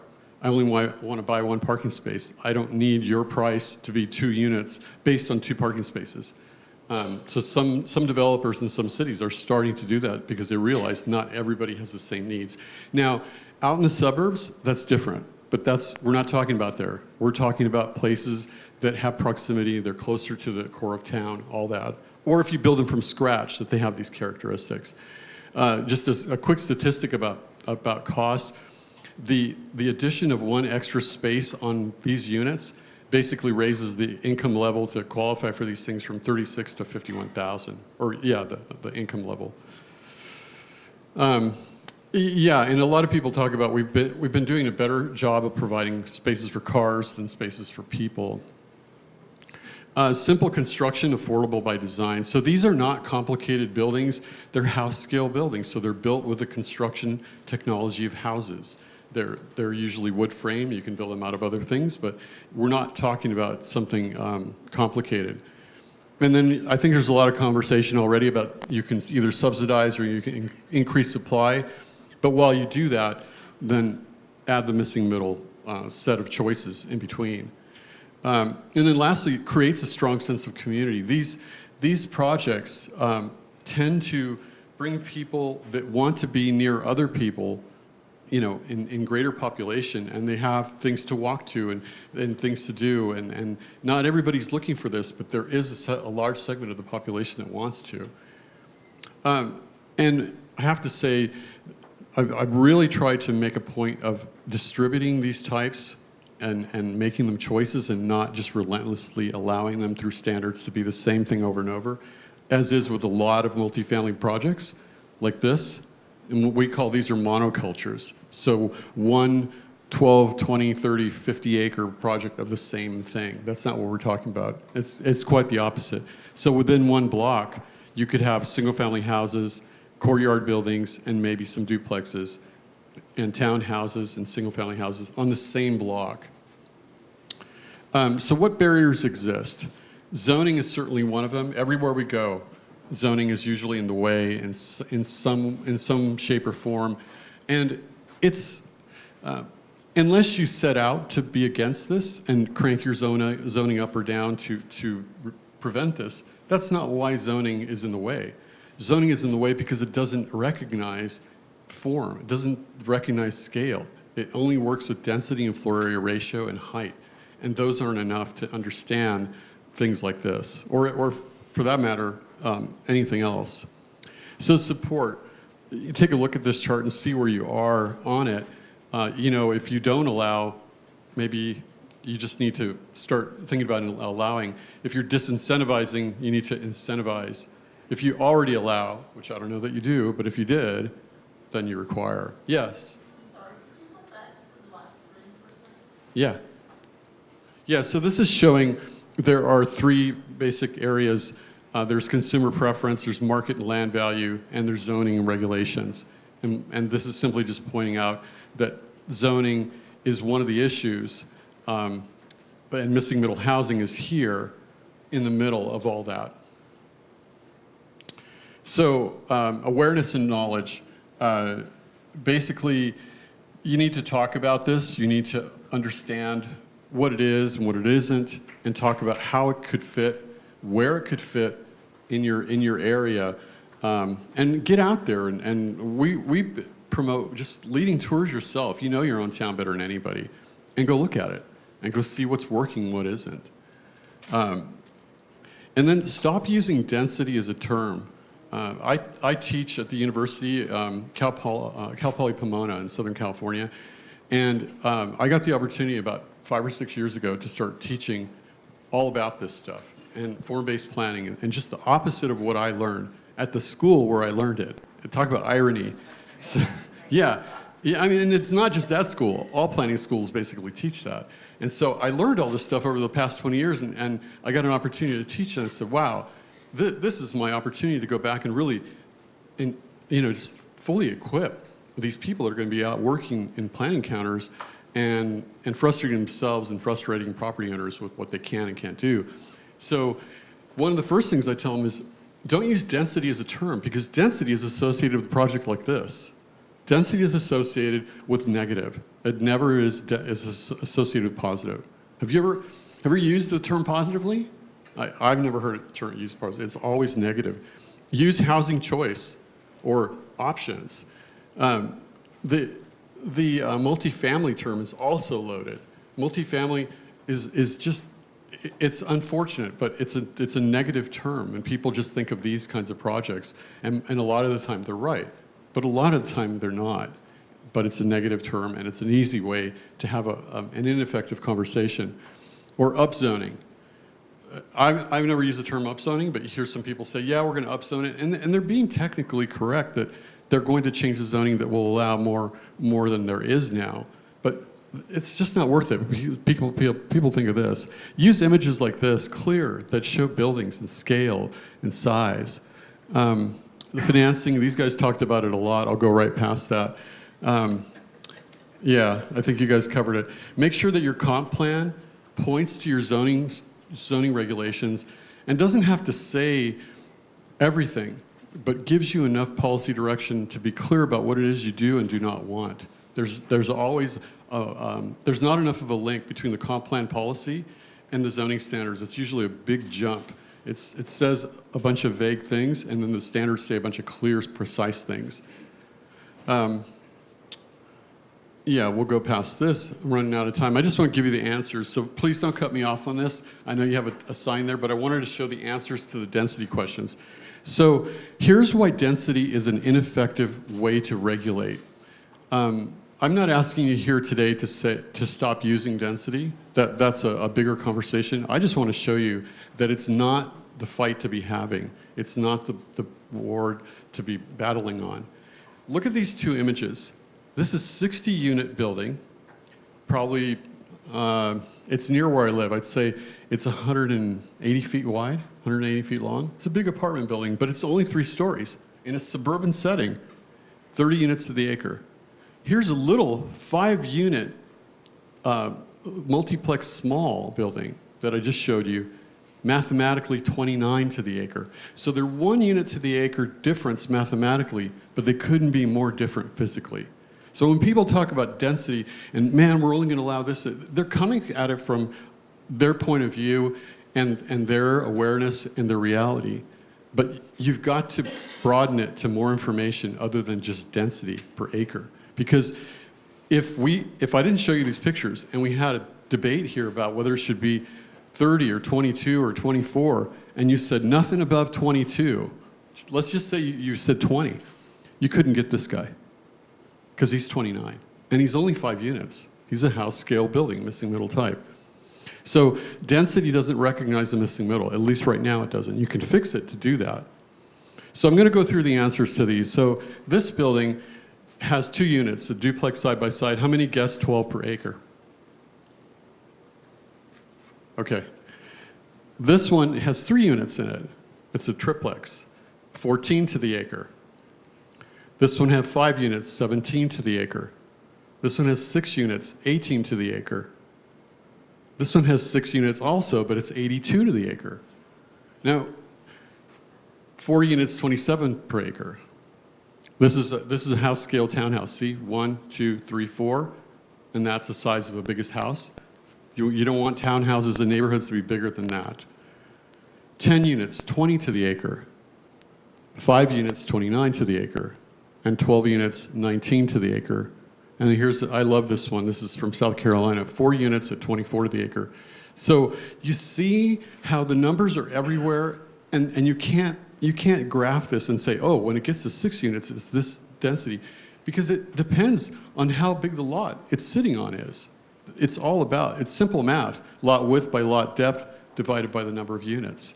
So you have to start thinking in terms of, well, wait a second, how big are the lots where we're going to think about this? Let's say that you do think about it. How big are the lots in the area of town where we're considering this? Oh, they're 60 by 110, or they're 65 by 130, or something like that. That's what you should be basing it on. What fits on there? Which of these types fit comfortably on there with the parking and with the setbacks that you need and all that? That's what you should be spending your time on. And the size of the footprint, the building, the house scale size is dependent not just on how wide it is on the street, but how deep it is into the lot as the neighbors see it. Because how deep it goes into the lot has a big difference on whether those rear yards in that neighborhood are going to feel private anymore. So you can't just let this long building get extruded like density does. Oh, it meets the density, it meets the setbacks, yeah, but now we got all these people looking down in my side yard, and it's only a 2-story building. That's why house scale, footprint, and size are critical.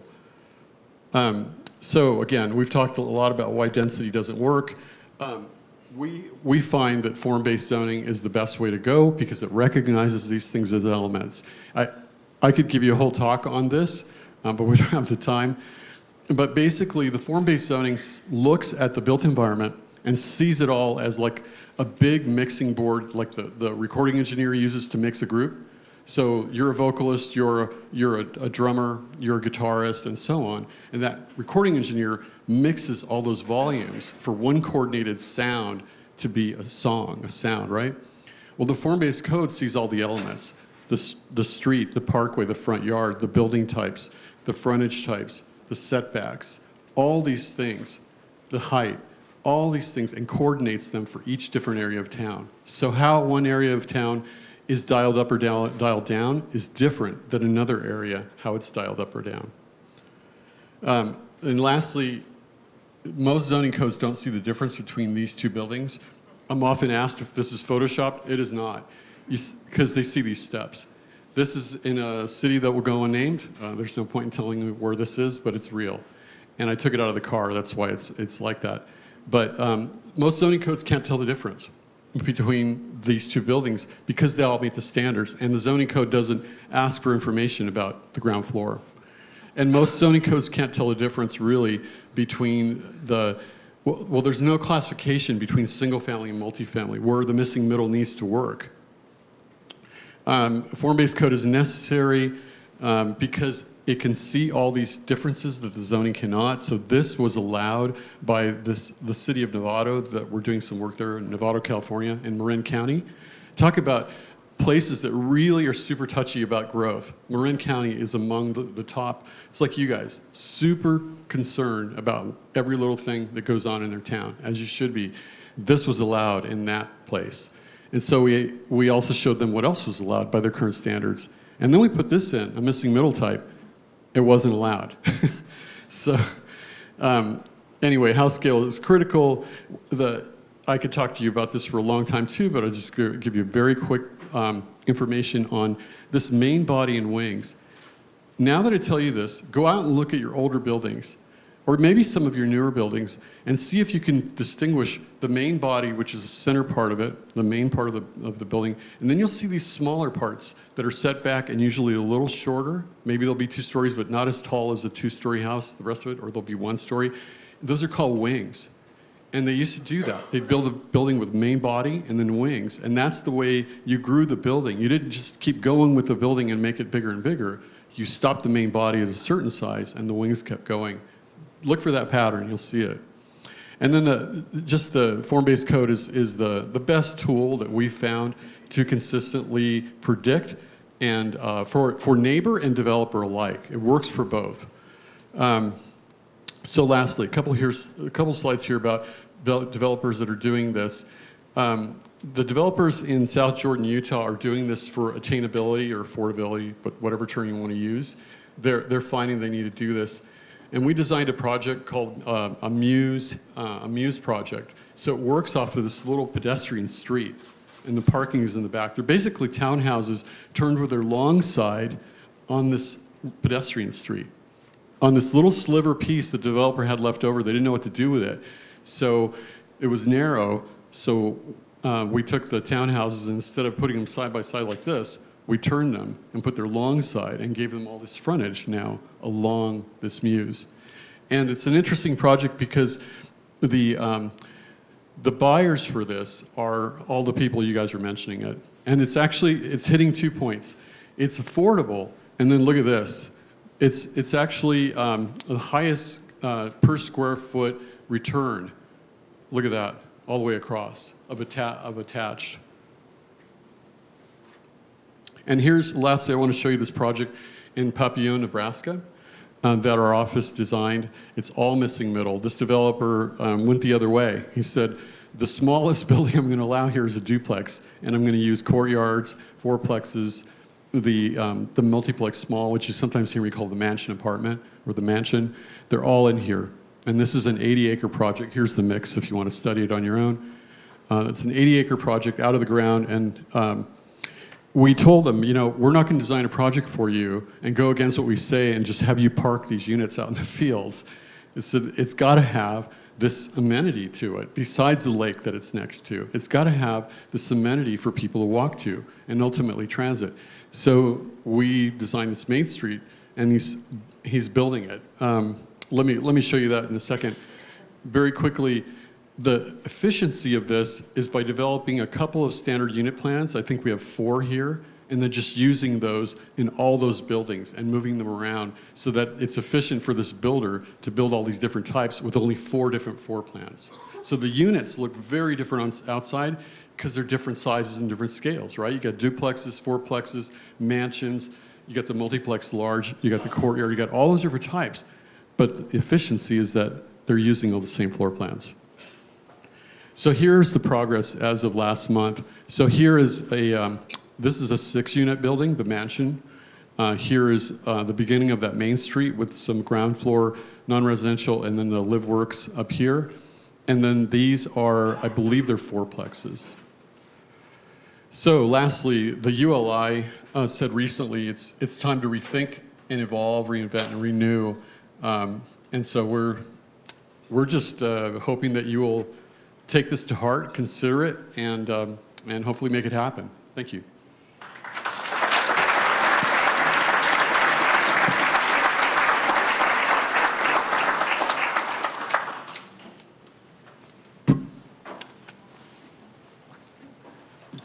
Thank you, Tony. I think that was wonderful to hear from him. So we're a little bit behind schedule, not much. So we're going to take a 10-minute break, and I know some people have to leave, but we'd like people to stay. So if you can, that'd be great, because we're going to do the roundtable discussions, which is going to be really interactive. You'll have an opportunity to shift to 3 different tables, and so then you'll be able to speak with the panelists as well as Tony and kind of share your ideas, suggestions, concerns, all of that. So we will see you back here in 10 minutes. Please enjoy the refreshments. See you soon. We had financing solutions, financing ideas, and we had a good mix. We had 2 tables, good mix of folks, some really nerdy banking people, some real nerdy planning people, and some great listeners and great hearts. And we kind of identified some of the concerns or obstacles or hurdles, and number one being kind of being first into the market with some of these products. How is a financing institution going to be looking at something that's non-existent in the marketplace today, the marketability of that? So that could be a hurdle with an appraisal, and just taking on inherent risk that's foreign to the lending institution. So We really hope that the folks that are first in line on this are well-heeled and don't need the bank's help, to be honest with you.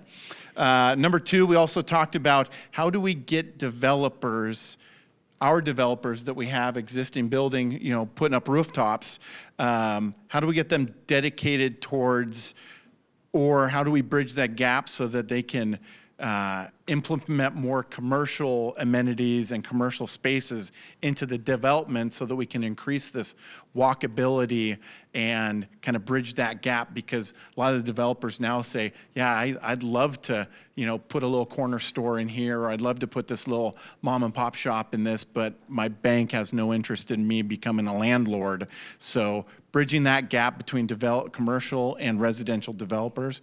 And then kind of at the heart of the matter was broadening the financial literacy for our communities so that that folks don't find out the hard way that they've done things that they have to undo on the financing side, which is a big barrier of entry for a lot of folks out there.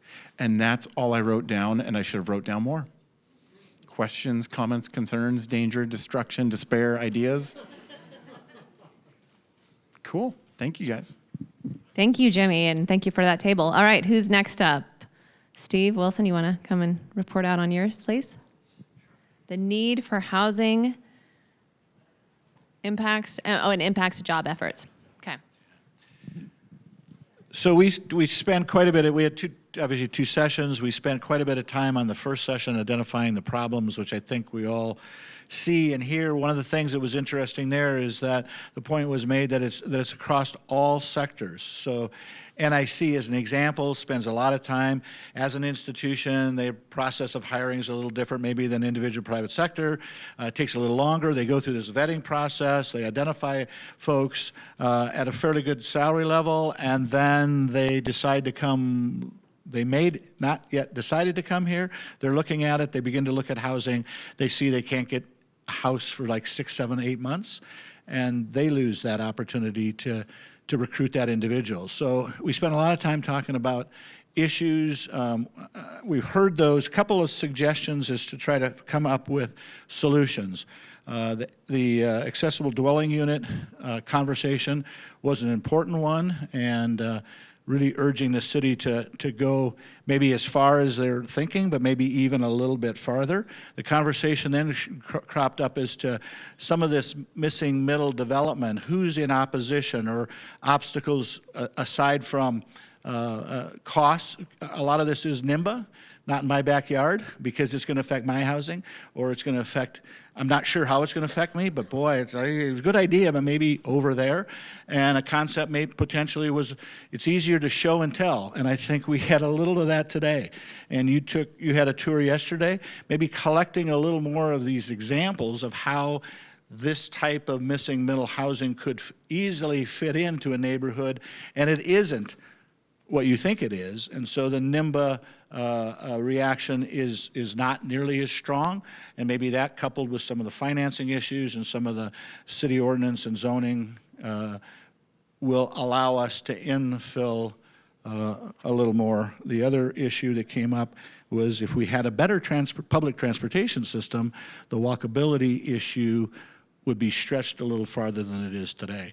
And that was pretty much a quick summary. All right, thank you. All right, Josh, you want to come up and talk about housing demands, or did someone else? Emily, you want to join us?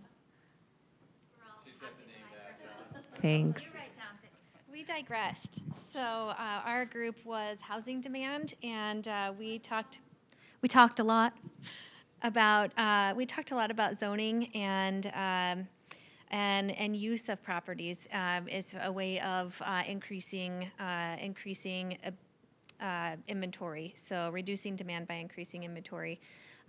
So what we were talking about is we had some planners. So we were talking about comp plans and zoning, and that mindset of protect my value, not in my backyard. And so we did learn something interesting from Larry Cunningham, that neighborhood plans might be a way to involve all of the neighbors in coming up with a plan for their space and what might work for them. And so when we're looking at rezoning or opportunities for creating more inventory, that having a neighborhood plan, the neighbors could come in and look at what are the options, what does missing middle actually look like, and how might that incorporate into their neighborhood in an attractive, aesthetic way, and maybe create some solution for that demand. We also talked about how some business owners have purchased adjacent land and asked to rezone to C17 so that they could meet the needs of their employees. So some workforce housing and rezoning of maybe commercial land to allow for walkable distance from your home to where you work. We do not have organized notes. We were more just having a really lovely conversation. So I apologize that I don't have a line-by-line look at this. But we were also looking at the opportunity right now that while the city is working on the comp plan, that this is a great time to look at neighborhood plans and get a lot of feedback from the public on how we might incorporate increasing opportunities and what that might look like for inventory. I think that's about it. And local economy. We talked a lot about local economy and how we might, what zoning looked like with home-based businesses, because we were talking about how a lot of people who need to move outside of that median income range, maybe they need more opportunities for self-employment. And if they were able to have their businesses at home, how would rezoning create more opportunities for income to increase? I think that's about it. Hillary, I'm a really lousy note taker, so you gave me a bad job. I did forget one important thing that you brought up. So take about neighborhood planning, one of the things that we discussed. Would you like the microphone? Sure. One of the things that we talked about, if you talk about neighborhood planning here a little bit, is the amenities. And we talked a little bit before about amenities such as shopping, bars, entertainment. But an amenity that could be added to this plan would be, think of affordable childcare and think of a childcare as a potential amenity. So, and you're talking about neighborhood planning, is there a way to incorporate a commercial activity, childcare potentially, with some of the other amenities that you look at, and that then enhances that neighborhood and et cetera, et cetera.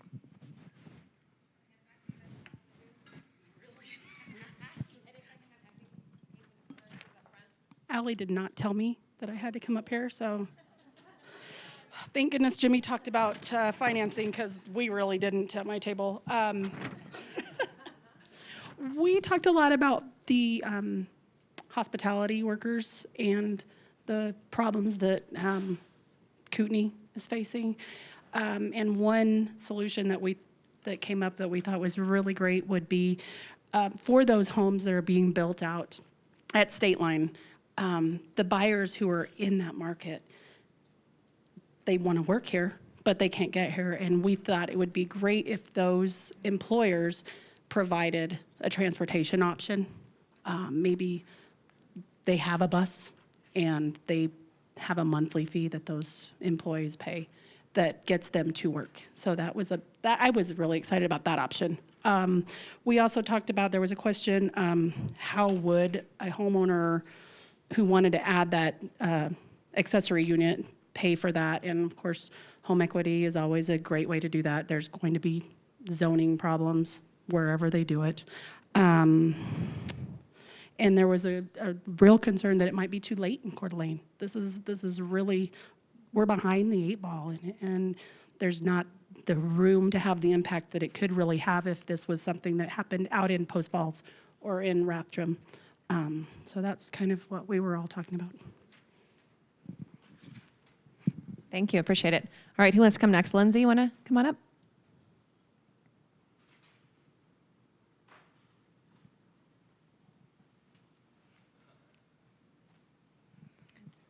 At our table, we were creative solutions for housing and compatible housing types. I think one of the big kind of overarching themes that we had at our table, and it sounds like Steve had at his table, was just the idea that we don't really know, or people are unfamiliar with what that looks like. And because we're familiar with what we see all the time, maybe the developers and the builders here are just well, this is how every other builder does it, so we're gonna build a box and we're gonna throw vinyl siding on it, and that's what it's gonna look like. And so people think that that's what's gonna get built. If they were able to see, like you were showing on the screen, all those examples, they might feel differently about that. But we also feel like, not a knock to any of the builders in the room, but maybe we need some different perspectives from people out of the area who have done this and who have executed it well. If you go to any of these big cities, the first thing that pops in my mind is Kirkland. You drive around there and it doesn't look like boxes. It doesn't look like multifamily. It doesn't look like how everyone assumes it's gonna look. We do understand that people, like, not in my backyard, there's a lot of places. I know we have a member of the Planning and Zoning Committee at our table, and there's some areas around town on Government Way that would be perfect for higher density housing, and people still push back at that because they just don't understand it. So maybe some education throughout the community on what that looks like.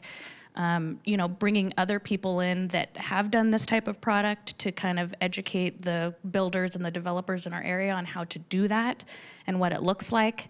But we also feel like we've got to make sure that quality of construction is there, integrity of the structures. We don't want them to just be there and deteriorate over the next 20 or 30 years. We want them to be standing for 100 years. There's obviously issues with parking and traffic. I think were one of the things that our planning and zoning member brought up that people always push back on. So obviously finding ways to address parking issues and traffic and density on side streets and things like that is really important. And then also changing the terms, or maybe using different terms like we talked about, not density or multi-housing, because I think that people associate,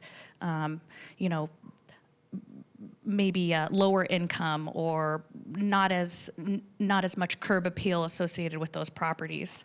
But also maybe educating people on how landlords and developers get subsidy on housing to make it affordable. Because we can build all this stuff, but if the rent's $1,100, $1,900, people still can't live in it. So we've got to find a way to find some type of subsidy or credit or incentive through the city or the state to help offset some of this stuff to actually keep it affordable. Because we can build it, and if it's not affordable, it doesn't really matter.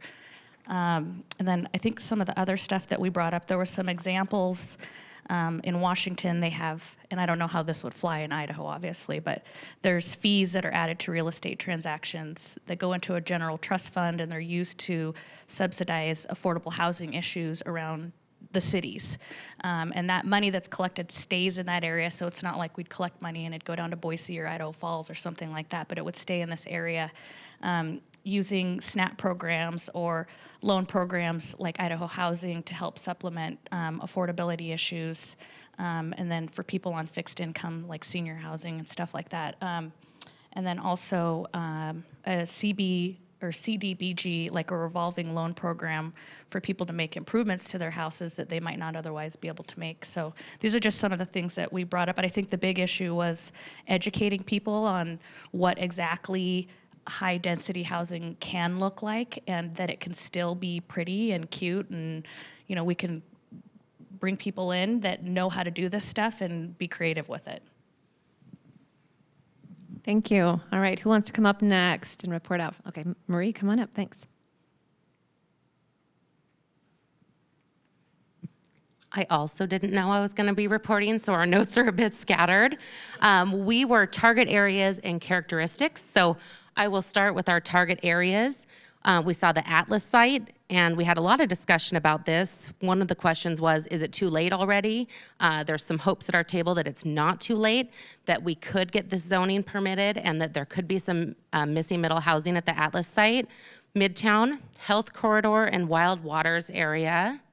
Appleway area, Silver Lake Mall, East Sherman, were the other areas we looked at. We really kind of focused in on East Sherman and Healthcare Corridor, and we had the pleasure of having the expert at our table, and we had some really great discussions about utilizing the current main streets that we already have And it was suggested that if there isn't 16 units per acre, I hope I'm saying that correctly, that it is not really viable. So offering incentives for businesses to get down there to incentivize builders, so working together as a community. Oh, please do. I'm butchering this. Because that's a very particular number, and I just want to make sure you know the background on it. So the economists we've worked with over the years have told us that if you look at all these types, they have different densities when you look at them, right? If at the end of the day that neighborhood that is serving that main street, or the main street that's serving that neighborhood, if that neighborhood doesn't have a minimum average of 16 units per acre, there aren't enough people living in those buildings to really justify the retail and services. So depending on your household size, it might be 18, it might be 15, but that's where that number is coming from. It's generating enough, as the single family developers say, rooftops, but rooftops here mean different things. Thank you. That's just about it. And then that we really wanted to include these sites in our comp plan was another focus of our discussions. Thank you, Marie. Did your group talk about 2 characteristics that you think are important? Did that come up at all, or more just kind of the target areas? Okay, didn't have time. All right, great. Who wants to come up next? Okay, please come up. We talked about development barriers to creating some of the housing that we've been talking about. And we felt that really the cost of land, labor, and materials was probably at the top of the list because it's expensive. Building's expensive now. And, everybody's wants vacant land, and it's driven the prices up. So, and then financing for developers, that it's not readily available, that it's not something that they have easy access to financing the missing middle housing, and that potentially infrastructure, how to actually make it work within the community, changing around water, sewer, roads, making that possible for those type of developments. And then profit motive. So we've got builders here, we've got a ton of great single-family residence builders, but most of them don't have as much experience with like a town square or the courtyard or some of the things that we've talked about. And so then shifting their expertise or trying to develop expertise to create a different type of unit would maybe potentially incur expense for them and be less profitable. And then sort of along the same line, that it's a new concept to our area. It's not new to other places, especially big metro areas who have tons of townhouses. But when I get a call for a townhouse, hey, I'm looking for a townhouse or a condo, I'm like, well, one of the 10 that are, $500,000, and we have no townhouses. So that it's just new, and that maybe builders aren't yet creative enough to figure out how to make that profitable. And so then we also talked about how to potentially make it easier for developers. And one of the top thing was expedite permitting, because that process is really long and complicated, and that if you could make that easier, streamline it somehow. And then offer incentives. So if they could get, I guess, essentially kickbacks, that it would make them, if you could incentivize builders to do missing middle housing and offer tax breaks. And then even educating developers. So like we're all here today, we've got bankers and realtors. I don't know if I see any developers out here. Yeah, so just educating them as to what it could be and how it could work for them as well, and providing some sort of creative financing for developers of missing middle housing. Thank you very much. All right, who else wants to come up and report out? Did James? Oh yeah, you guys are up here. Okay, thanks. James and Jack are hiding. Okay, so we are, I think, the same topic as one of the nearby tables. So it's already been talked about, creative housing types and options. What I will say, and I think it was touched on, when you make these kind of options, right, we saw those different styles, different sizes of units, different locations, what people will do is they will self-select. The people who would live there, who would be compatible with that, whether it's their family size, their life situation, you know, who they are, they will go there if it makes sense for them. And so the idea is if that's available, they might choose it. But right now, if it's not available, they're choosing your regular single-family house, they're choosing your regular apartment or whatever other type of unit might be available. So part of it is, if you create more options and you create more supply inside of those options, then you can filter some of those people to those options that make sense, and the rest of those units they came out of become now available to other people who have different needs. Right now, if those people would be compatible with those smaller units, it doesn't matter. They don't have those other units to choose from, right? They can't go to that other option if we don't make it available and create it and have that supply of it available in the community. And then the other thing is we talk a lot about it from Habitat. Some of these units are not ever going to be in the affordable range of who I'm working with at the low end of the income scale, but that's okay. So what happens is if you have someone who's improving their situation, they get a better job, maybe they save up enough money to buy a house, right? They need an option to go to, that next step. They need all levels of units and types of units that might make sense for them to continue that path forward in their own personal financial growth. So the more units you have available in the middle and throughout the supply chain, the more easy it is for those people who are improving their situation to move up, and those units at the bottom continually become available for people who need to move into them that might have, you know, other issues at that current point in their life. So no one person generally stays in one place. Some do, but oftentimes people move, things change in your life. You have kids, you don't have kids, lots of things happen, right? So the idea is that more of those options will eventually help, even though it might take a little while to really get some relief at the lower end of the spectrum.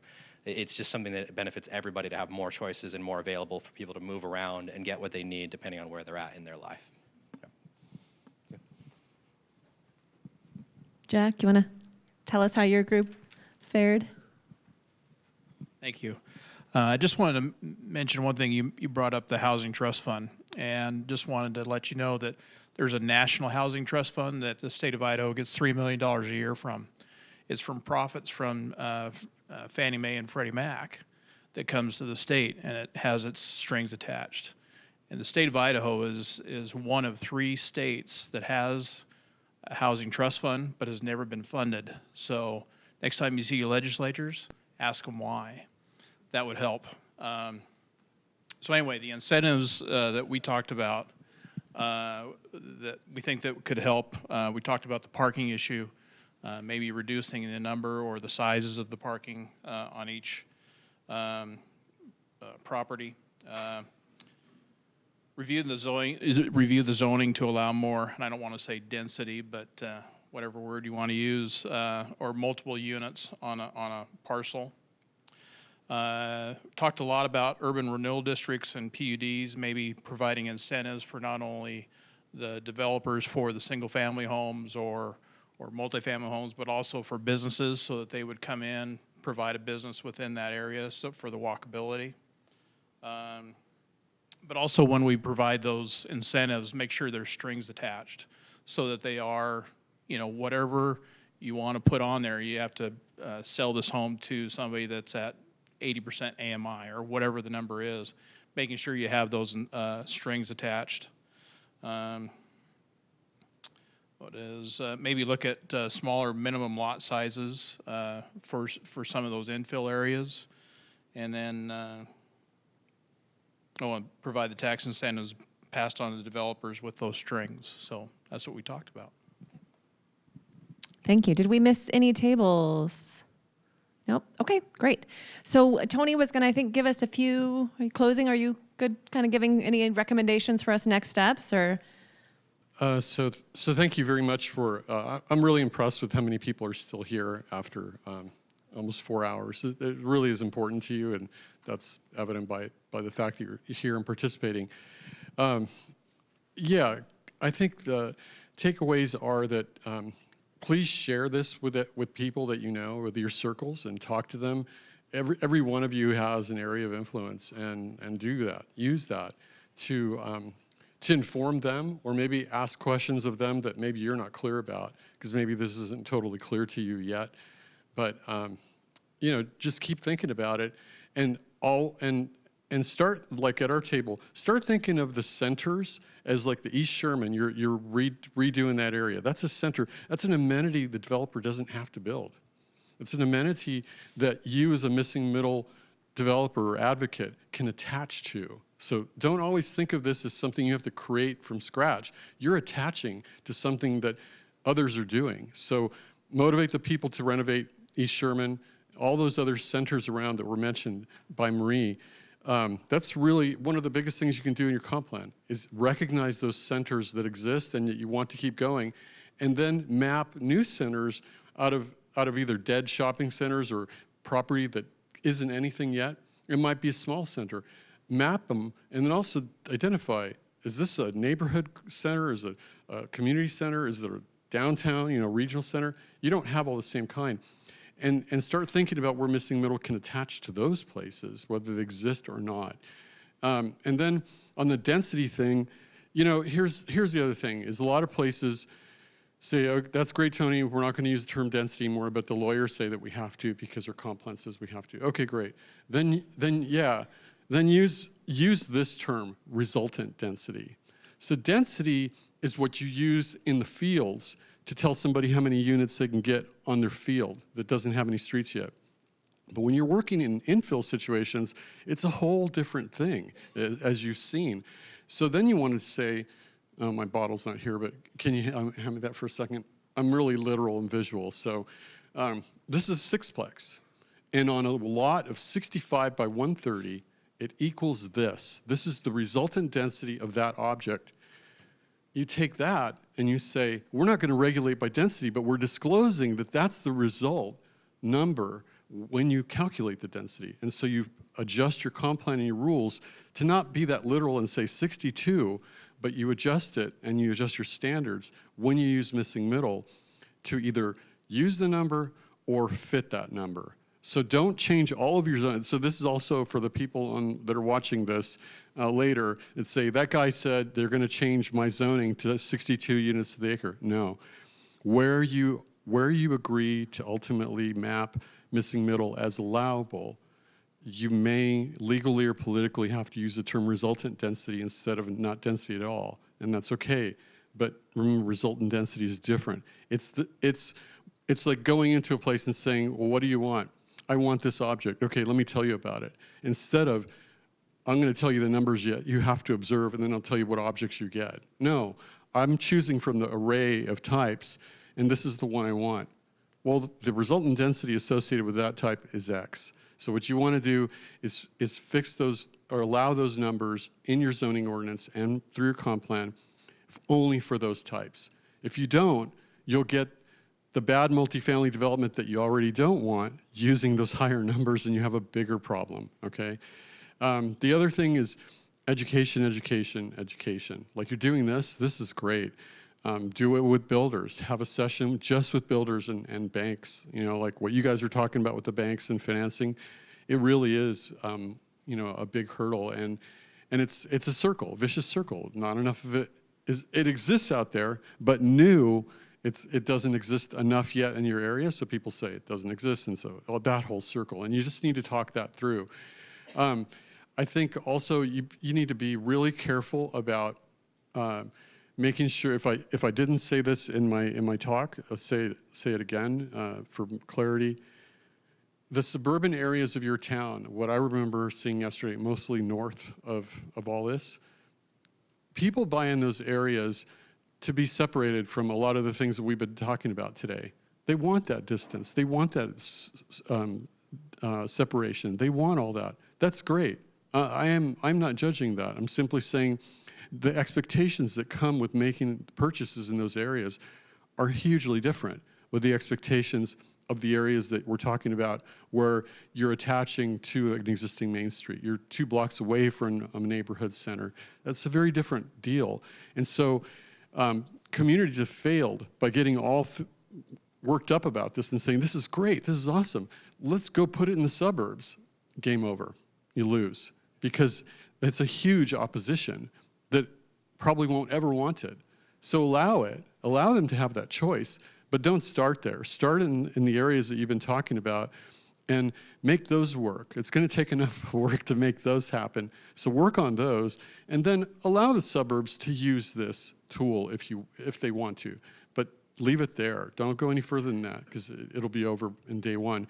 And then the other thing is, I've been talking with Tom on the Planning and Zoning Commission about the clarity that form-based codes, or whatever you end up doing if you do something with your standards, the clarity in the new standards needs to be part and parcel, or needs to be a part of an easier process.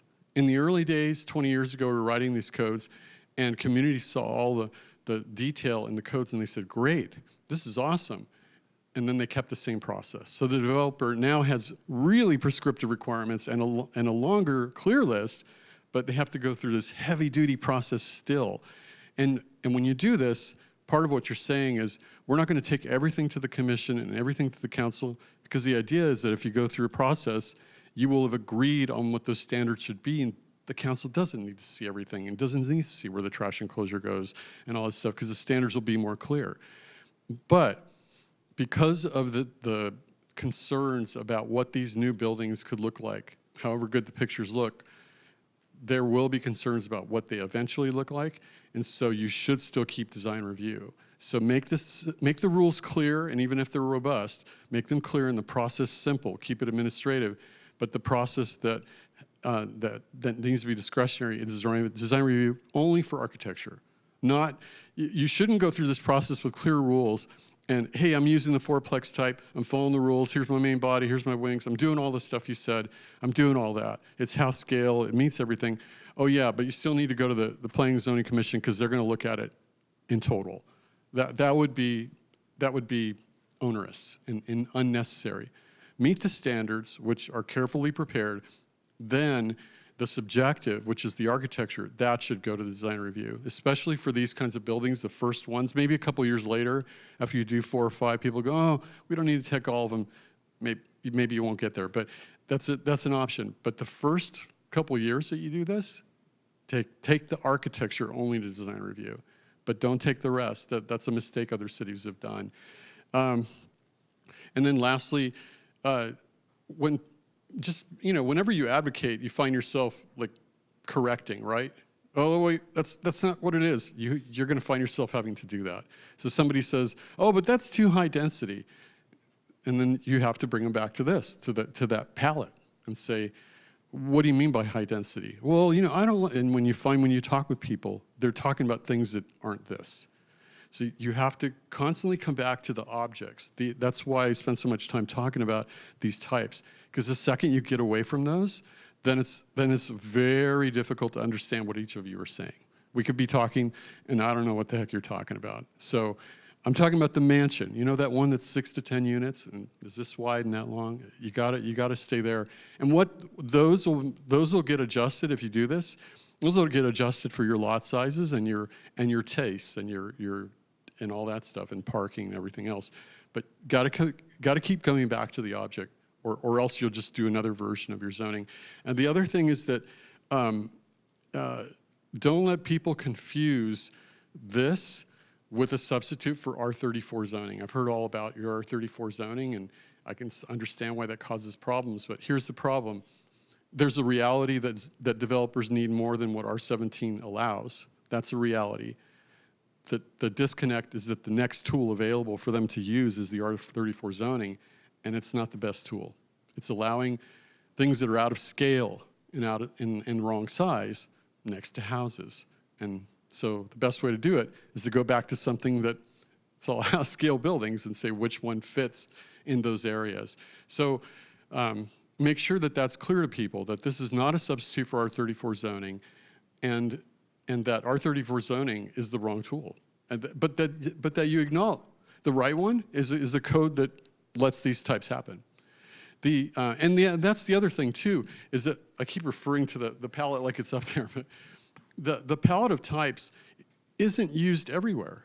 Like some of the lower intensity, like duplex through fourplex, might be used in lower intensity neighborhoods that really don't want much more, but they'll allow that.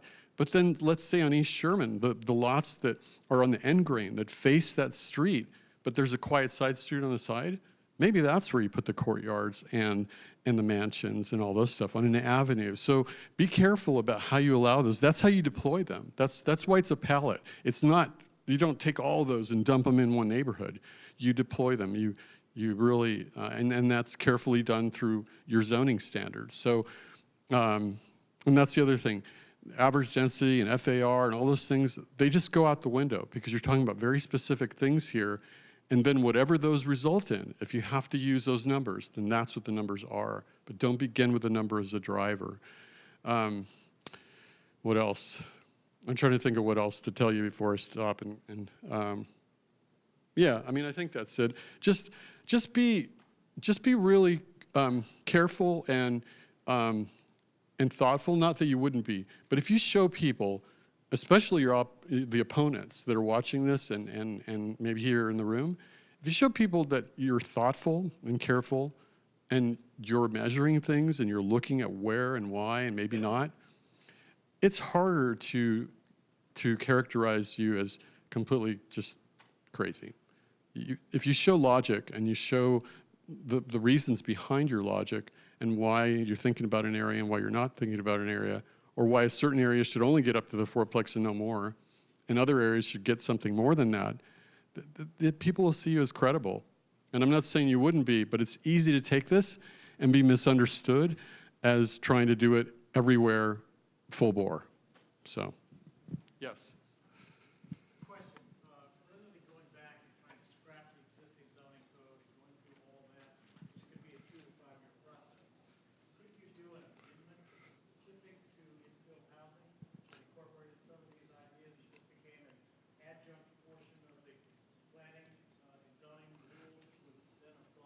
Yeah, exactly, through a public process, because you never want to cook this up and then start presenting it to people and say, here's what we're going to do.